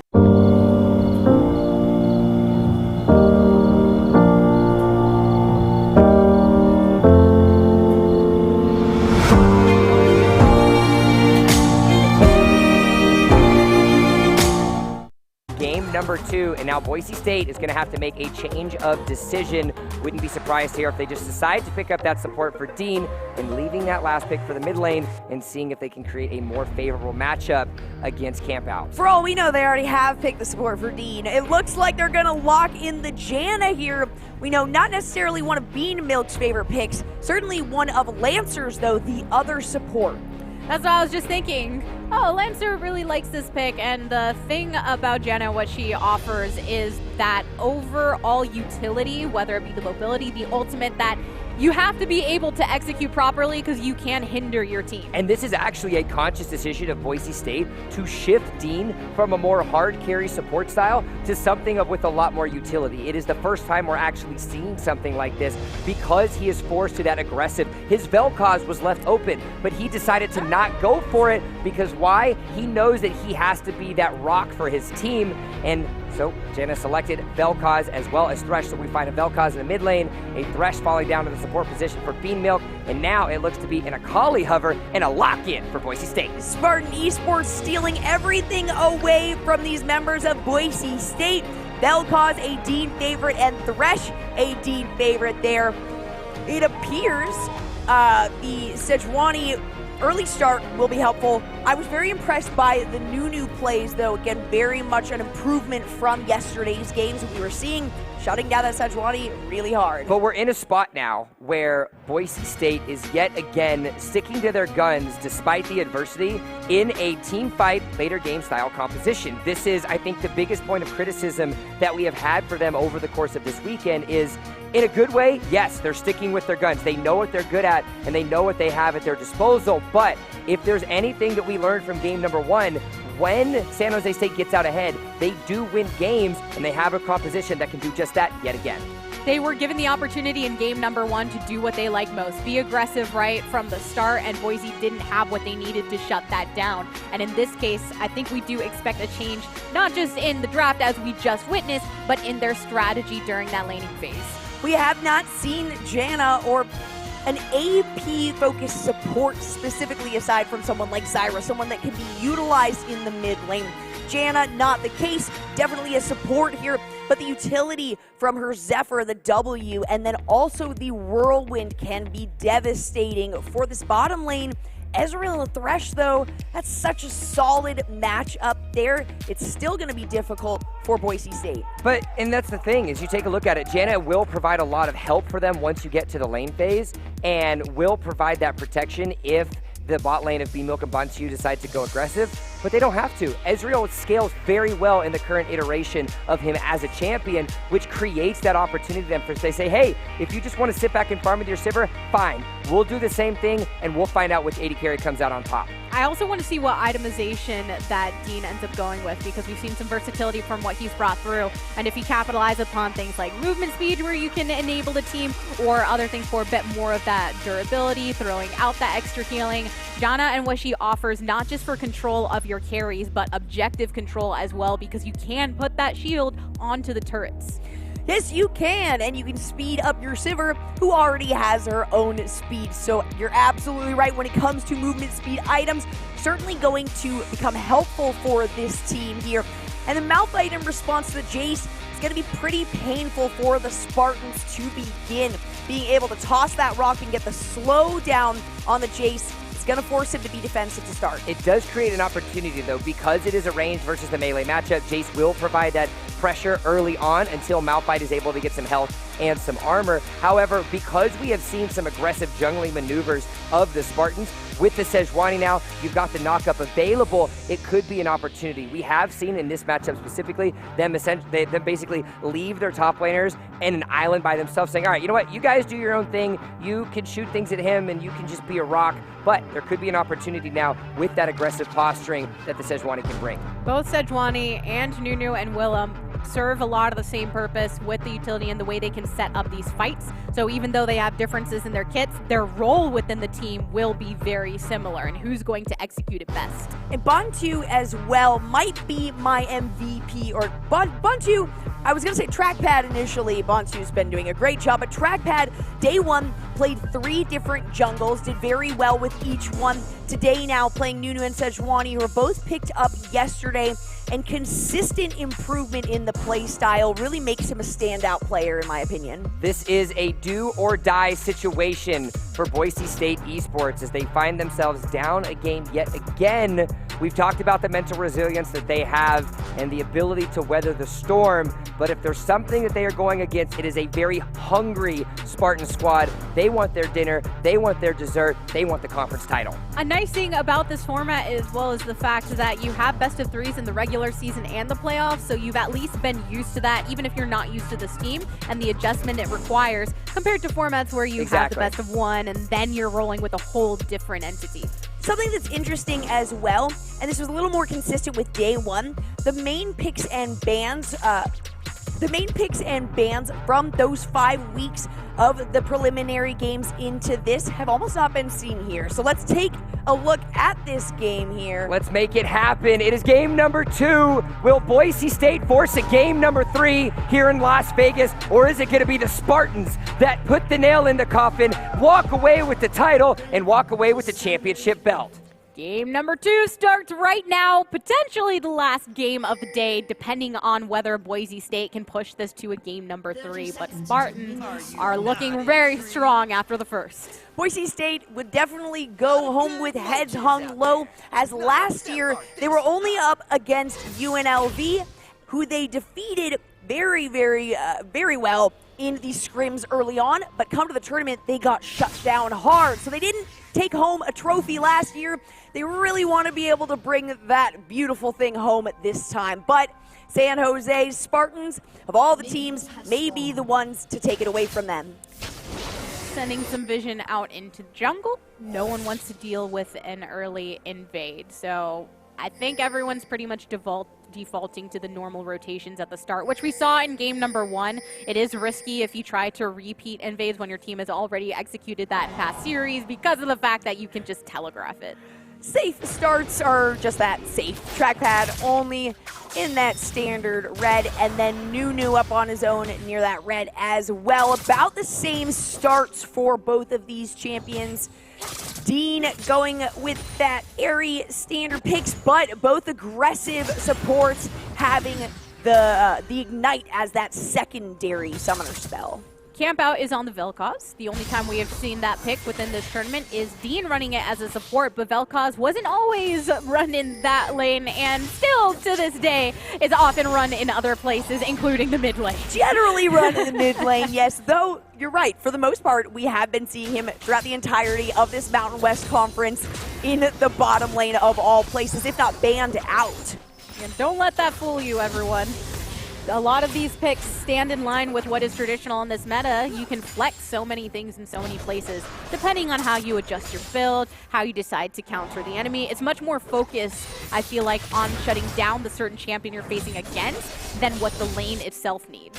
We can already see that Toesucker has got quite a bit of pressure here when it comes to minions in the lane, but already showing that not Koba's disc can do a lot of damage, and the slow can be followed up. But speaking of lots of damage, that mid lane has quite a bit going back and forth. Ouchie, ouchie, ouchie. Red Hot's feeling the burn for a moment, but you just head back to your tower, allow some self-healing.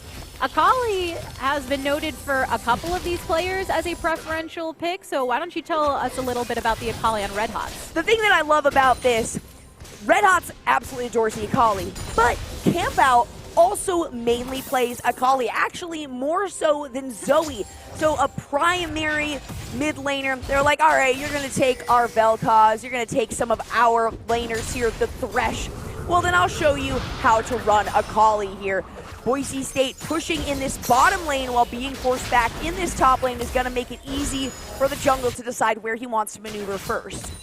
As you can see in that bot lane, Dean being very proactive with his abilities. You have Howling Gale that can be effective in clearing some waves, adding a bit of a knockup depending on how long you decide until you release it, forcing the enemies back. And when you have Bean Milk on this Thresh, who will be constantly trying to hook you in, especially when you're as squishy as you are at this point in the game is tough. But some engage here in the top lane. Malphite running into some trouble, but still has safety with the creep wave. He just needs a little bit more health, and for that he needs a little bit more gold. But because he's being pressured, he's not been able to pick up very many minions, doing a good job of at least grabbing what he can, considering how much pressure this Jace can have early on. And gives them an opportunity here to potentially gank if they decide to do so with that pressure. No wards currently set down by this Jace, who may be recalling or maybe baiting it. 28 to 13 CS in the mid lane, but Akali has the lane to herself at this time, so probably going to even it up a tad before the rotation in. Unfortunately, the wave, though, isn't right there in the face. Yeah, that snowball, or that paper ball, I suppose, is going to hit the first enemy in encounters, including the minions there. So Nunu threw a ball out. It's like, all right, they see me. I'm going to go do my work in the jungle here. Bean Milk with some great hooks, but Sivir with some equally great spell shields. Spell shields are very important indeed. Some more engagement here in the top. That's just kind of what you're going to constantly see, especially with their builds and having that sustain. You just go, try and get aggro, use as many of those refills on the potion as possible to force them back and use their TP. More damage though, Jace, you're in trouble. Use the flash. No summoners available for Toe Sucker. And now no corrupting potions available for either of those top laners. Malphite was able to get that regen beat, so it's going to help with his passive, or at least getting the health back, and then additionally stacking health up on top of that. And again, that Seismic Shard is going to become very difficult for the Jace in the top lane. Malphite maintaining himself very well. Jace going back, having to walk up now after using his teleport on the last return. In the bot lane, Sivir and Janna with Lynx and Dean have done a great job of keeping the enemies under their tower. We've seen that approach taken before. And here's another rotation from Nunu, sends the paper ball, but it's just off in the side. If anything, it's giving some of that zoning potential. That is the new skin, the Papercraft Nunu, a pretty cool one as we're seeing. And Camp Out, there's that emote. He knows we're watching him, and he knows we're watching Dean's normal support with the same skin he runs, just to rub it in his face a little bit. Even CS for the most part across the board. Taking a look at the mid lane, though, we're seeing a 20 CS difference as Camp Out has the early pressure onto this Akali. We saw so much emoting in the All-Star game. I guess it makes sense to not be as prevalent here when the stakes are high in the championship series of Mountain West game number 2. There's another paper ball being thrown out by Nunu. Both junglers are over on the top side. A bit of warding, just kind of checking it out, but now going back to the normal rotation since there's not any particular opportunity in the lanes because they are all frozen in the middle. Yeah, the standard daily grind here, not much of a gold difference. Spartan Esports does have a bit of an advantage, mainly due to the top and the mid lane there. It is great to see these numbers essentially even across the board for the Ezreal and the Sivir. The Sivir's returning to lane, so she's going to fall behind momentarily, right as I say that they're exactly even. But she is returning with a pickaxe and 2 long swords, so that's going to be some extra damage this Ezreal has to watch out for, because right now he is working on getting those tier stacks, but not using too much mana. Here's some more harass in the mid. I think Adopting Lemons is spending a lot of time just going and looking for an opportunity, but there haven't been many presented because of the way that these lanes are either pushing with their minions or just general high HP. There's an attempt to go in once more. Sedwani makes the location known as Dragpad is available, but Red Hot just slams through first blood onto the Akali, and the rotation from the jungler. Oh no, the flash out from the Vel'Koz uses the ultimate for that extra damage. Not enough to secure a kill, but my, oh my. Tell us a bit about what Red Hot's just pulled off with this Akali play. Oh, Red Hot's pulled off the classic with the Akali. He utilized the Shroud perfectly. Generally, you would expect him to go from the Shroud under his own tower, but he found out that he could engage there onto trackpad only, shut down his movement for just a little while, and then knowing that Nunu was in the wings and available as he had just left the lane, meant they could follow it up with the Vel'Koz. They may not have secured the elimination, but they did get the flash and the ultimate cooldown out. And another engage in the bottom lane. Dean picking up the kill onto Bean Milk. Nunu coming into the fight, but the fight is already done because of that disengage from Bantu, able to back up. He's trying. He's getting in there as soon as he can. That giant paper ball assisting as much as possible. But it is pretty obvious that a Nunu is on his way when you hear and see that thing. A flash in. Where's Monsoon? Gets some healing, and Sidwani trackpad only flashing to avoid that Gale. So no eliminations just yet after that engage, but now you know that Janna doesn't have her summoners and she doesn't have the ultimate. Same with trackpad only, who had to flash out of that and use the ultimate on the earlier engage. And that is going to be a longer cooldown, if I'm not mistaken, than the Monsoon. Or no, it appears the other way around, which is good for Spartan Esports there. Not so good if they get caught out, though, because that's a lot of CC and a lot of escapability that is down from Spartan Esports.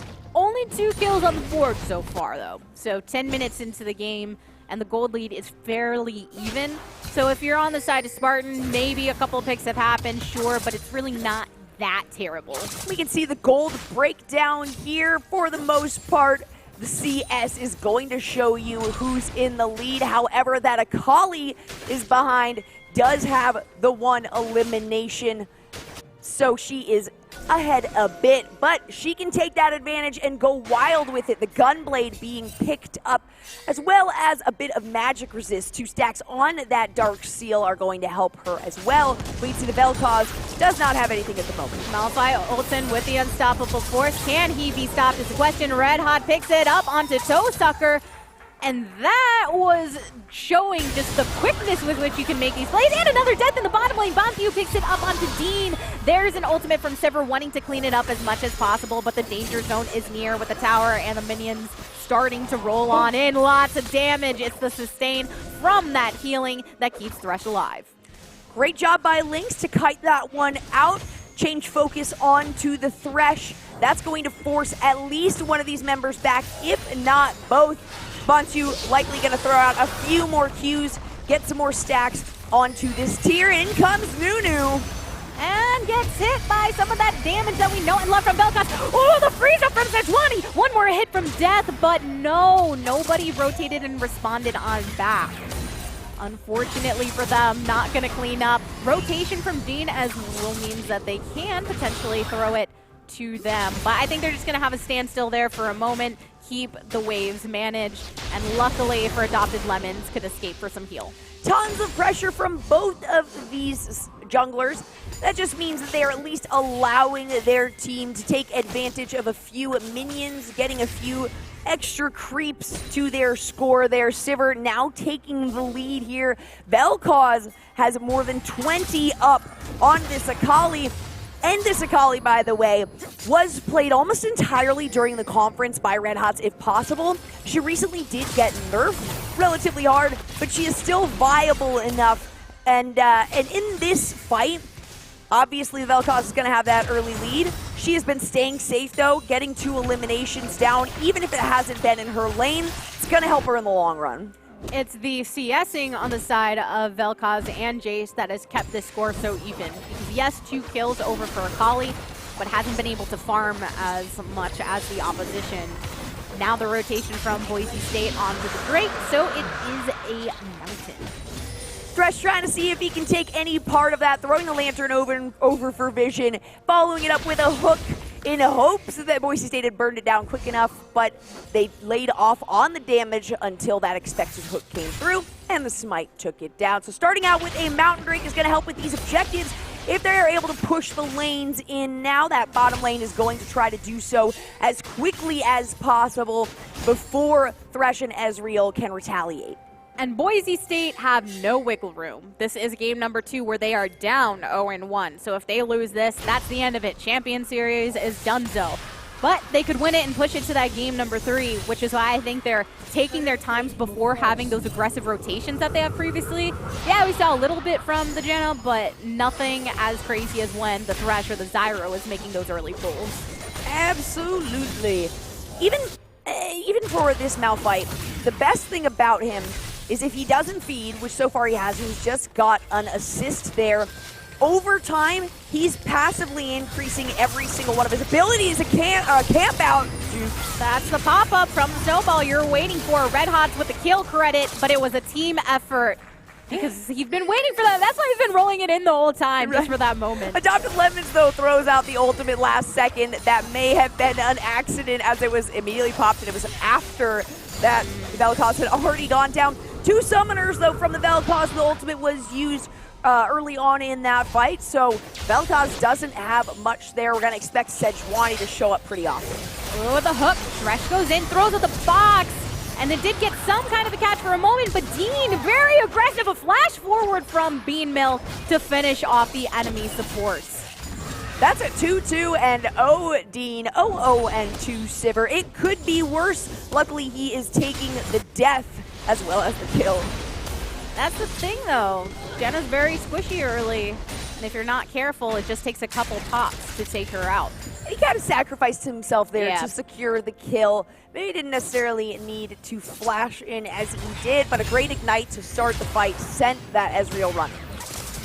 That's a nice lineup from Camp Out. And Akali has officially reached that point with 3 kills and a bouncy on her head that CS lead is not as impactful as it was moments ago. And you may have to worry about the potential of Red Hot for these sneaky plays, being an assassin later on in the game. Plus, looking at the item build here, we can see the 6 on that Dark Seal, which makes sense with the 3 eliminations there. And because we have an 0-1 and 0 Vel'Koz, he's trying, but he doesn't have anything on his own. Bilgewater Cutlass to follow up that Hextech Gunblade will deal a lot of damage, and that means Akali can get in close with her Shroud and steal some of your mobility. Both of these supports are focusing on mobility when it comes to their boots in the build, so that will enable some of the rotations later, and specifically for Janna, a great capitalization upon the kit, but more ultimates to come. The lockdown, not Koba, sandwiched between the two, had the flash to get out and right under tower, and tanky enough with that passive. But here's a Sivir ult in the bottom lane, a burn down onto Bean Milk, who is just 1 hit away from death. Dean finds it with that ability, and here we go with Dean some more again kills. With that steal. Never intentional. We know he doesn't try to remove the eliminations from Lynx here, but Lynx is doing just fine on his own, dealing lots of damage very, very quickly. Looking back at the inventory here, Boise State prioritizing vision as always, each member having several wards in there aside from the Malphite. We do have some consistent pickups though from Spartan Esports, which we did not see the first 1 or 2 games they played, so they recognized how vital that was, not just against the team they were facing, but against every team in this league, and they have made adjustments to that. Slowly racking up more eliminations for Boise State.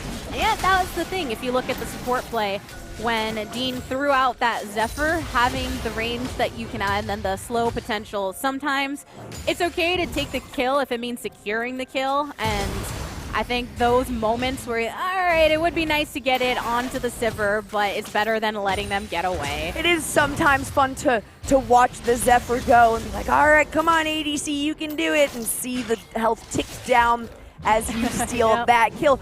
Again, not a bad thing. 3-2-0, that gives her a bounty on Janna's head. So 2 bounties on Boise State. That's going to allow them to pick up Shelly here. We don't have any movement from San Jose as they are focused towards the Dragon Pit right now.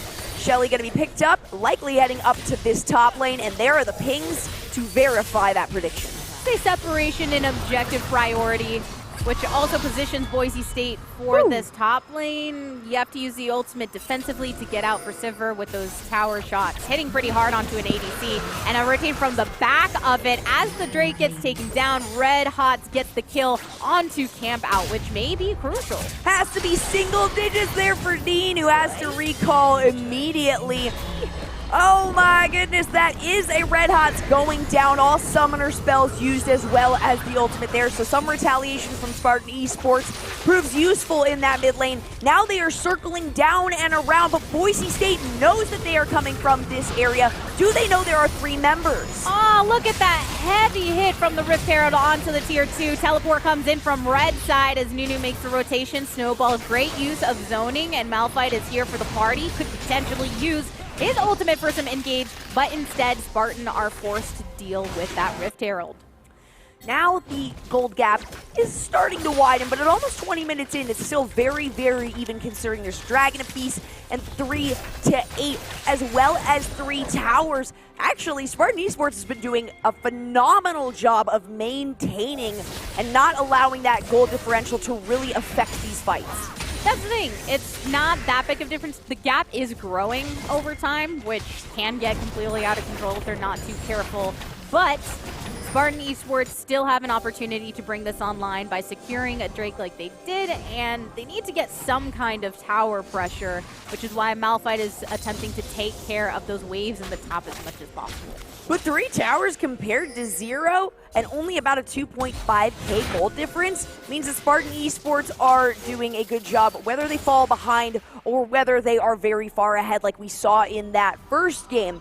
And as these cooldowns begin to run out for ultimates, I can imagine that we are going to be heading to a single lane or seeing a 5v5, 4v4 sometime soon. We know that Boise State tries to pull those out. They just have to wait for the right opportunity to engage. While it's unfortunate for Spartan Esports that 2 of the towers have been taken down in the top lane, because you never want it to be this early for, or not early, but at this point in time for an inhib turret to be open when the enemy you haven't broken into any of them yet, but it means that even though 3 towers are down, the mid lane is still fairly protected, and that could be the place that you first build an advantage. And they try to do with this fight, going in with the engaged Sejuani ready to make a play.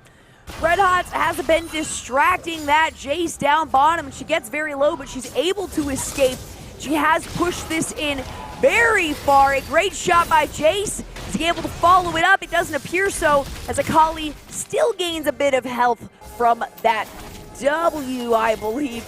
Not quite as much as she used to get before the nerf. That was the biggest hit that hurt her, but Red Hots has enough confidence to pull it off. Neither of these teams are completely ready for an engage, which is why you're seeing just harass simply from one another. Trackpad Only's ultimate still needs to come up before they feel confident, and Jace, in fact, just getting back to that bottom lane. And on the opposite side, you're still waiting on a couple as well with the Akali and just general rotations to make sure these side lanes are okay. A little bit of rude poking there from Lynx, sees the recalling and waits till the last second to interrupt Thresh from returning home. Now Nunu is going to try to force them off of this tower.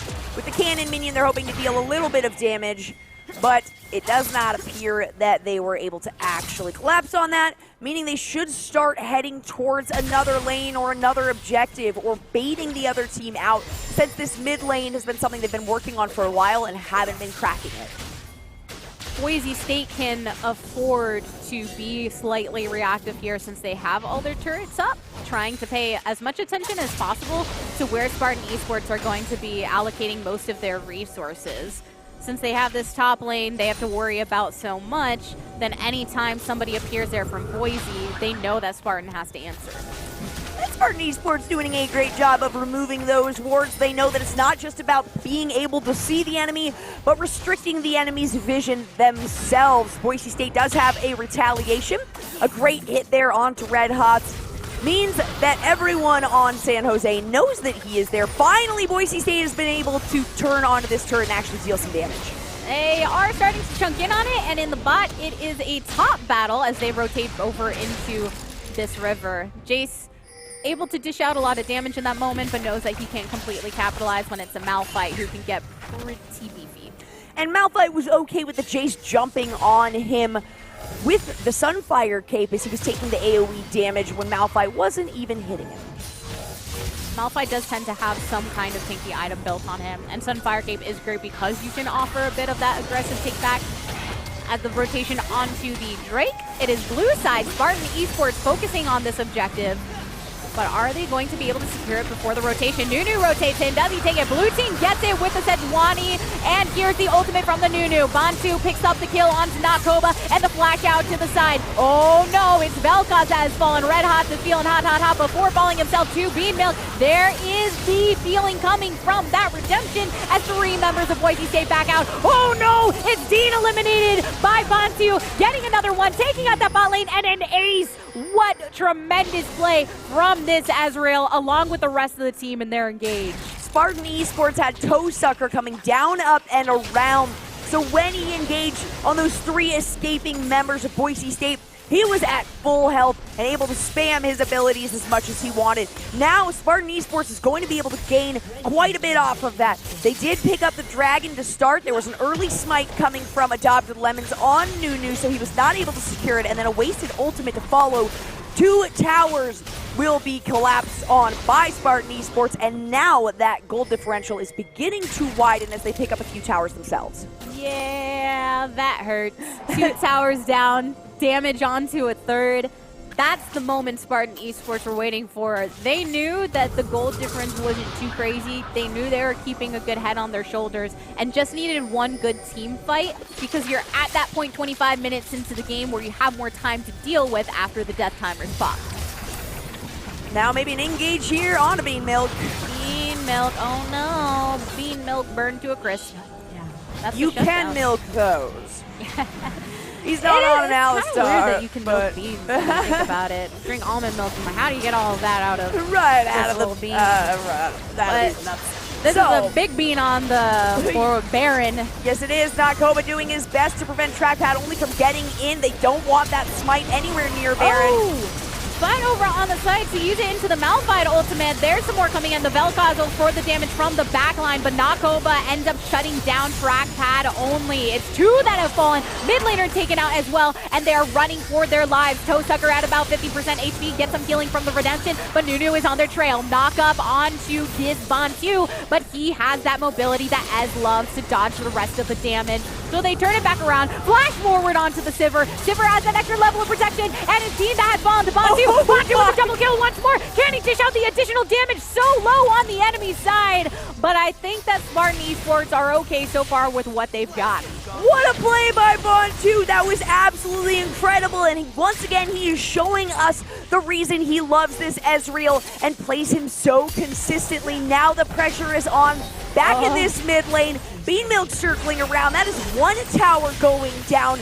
And Spartan Esports is going to follow it up with an inhibitor turret. Yo, this is bad. And he bad. picked up the double kill from the ultimate on the Red Hot. Oh, no way. Yo, this is so bad for Boise. This isn't a game ender by any means, but as far as the whole state of the game and the way that you have to handle yourself, previously Boise State could slow it down a bit, just try and prevent any of these engages from Spartan. But now they have to find some aggression of their own to balance it, because the Baron is going down in favor of blue. Spartan Esports might have been behind before, so they might only be up 3K right now, but that means that they have increased about 6K in the past 5 minutes, less than 10 at least.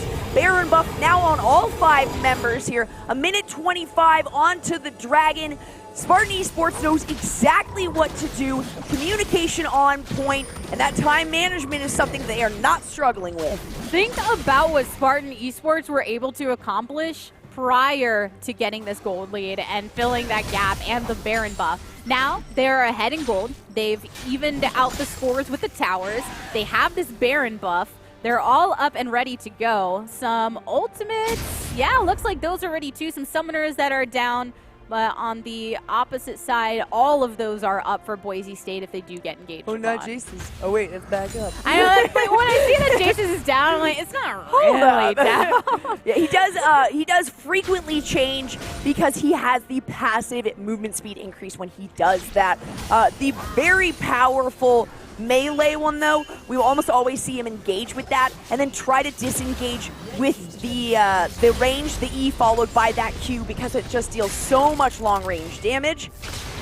Now the bottom lane is the target for Spartan Esports. So much damage going on to Red Hots, not even trying to engage in this fight, just backing away. These Baron minions now are able to hit the tower, and there goes the new WS's Flux onto that tower as it gets burned down. Toesucker gonna try to split this one.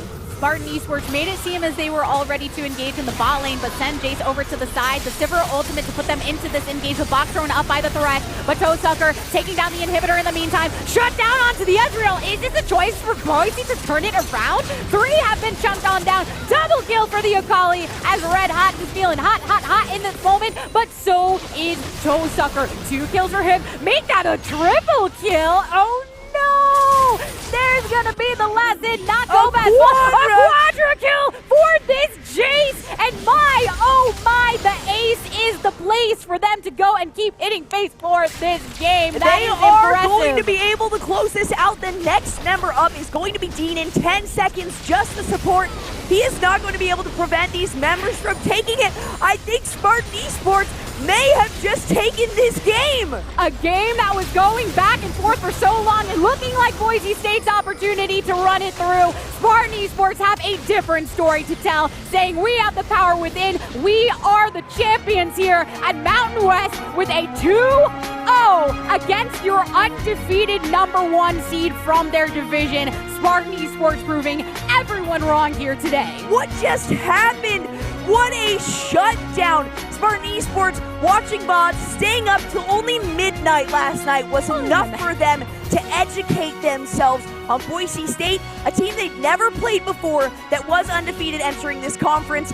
No longer the case. The sheer willpower, the dedication, not allowing themselves to get too out of control in their minds when Boise State was getting that gold lead. And there was a moment where it looked like it was going to keep going, went from 1K to 2K to 3K, and you worry that's a bit too consistent of an increase. But then in one single fight, Spartan Esports were able to turn it. 3 towers up, about double the eliminations. I don't think I've ever seen such a consistent maintenance when it comes to that differential. They somehow were able to keep themselves around 3 to 4K, even though Boise State seemed to have a much larger lead than that. And as soon as they found the opportunity to knock out one opponent, even 2, following it up, the communication so solid almost every time it became an ace. I feel like part of the fact, too, when you have 2 of those turrets that were going down in favor of Boise State, and they were both in the top lane, you have a decision to make. Do you just keep capitalizing and then barreling down that lane? They weren't able to, so it doesn't feel like you got 3 towers. Instead, it feels like you got 2. So Spartan, on the other hand, can do a lot more with that sort of vibe as opposed to if it was 3 right across. Exactly, and the Malphite they were hoping would save them that last pick against the Jace. Quite the opposite. Jace getting a quadra kill. Could have been a penta had the other member of Boise State not been originally eliminated. He did secure the ace, and that allowed the rest of his team and himself to push for the win. Mind-blowing wins, and just like classic San Jose, very short ones. I do want to bring attention to that Bantu play that we saw from Ezreal in both of these. Every Bantu play. Yep, it was very impactful. So much experience on this champion, but most of what we were seeing were eliminations off the screen, a shift forward, a Q being sent out. That was enough to pick off any member that might have been not smart enough to recall back to their own base. Spartan Esports are the champions. You see the logo right there. First time, not even a varsity team, and they take down Boise State. So as far as this conference goes, this is Mountain West. There's a lot on the line, the scholarship money and everything involved, but also moving forward for a team like Spartan Esports, just established 8 months ago. So what do you think this means to them being able to go on forward to their university? I talked to the players beforehand, and this scholarship money will be huge for them. They are absolutely stoked.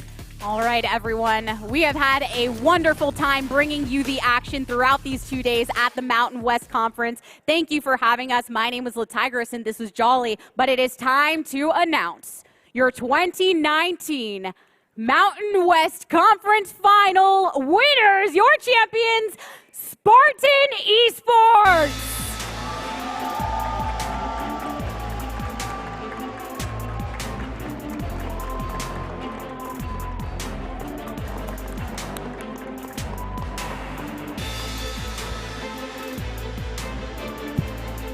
2 months of competition, 10 teams from across the Mountain West Conference set out for a chance at becoming champion. Over the course of the last 2 days, we went from 10 to 4 to 2, and now only 1 remains on stage. It is none other than San Jose State University, Spartan Esports. They walk away with the title. They walk away with a $5,000 check to their scholarship fund. They walk away with the confidence and the happiness of everything that can ensue. We've got the main man, the 80 carry Bontu, standing next to me, as well as the rest of your teammates. How does it feel to have the trophy in your hands? Amazing. Simply amazing. You guys came in as the underdog. You guys came in as a team that people weren't sure how you were going to go. You proved the naysayers wrong yesterday. You guys came out and sweeped the favorite in Boise State today. What was that team communication like as you guys found out you were going to win? We were very excited as we got the... Every click, every frame, every press, Every sound. They're playing aggressive. I'll take mid. Every advancement. When the difference Between winning and losing is measured in milliseconds. Everything. Everything counts. The Alienware Legendary Battle Station.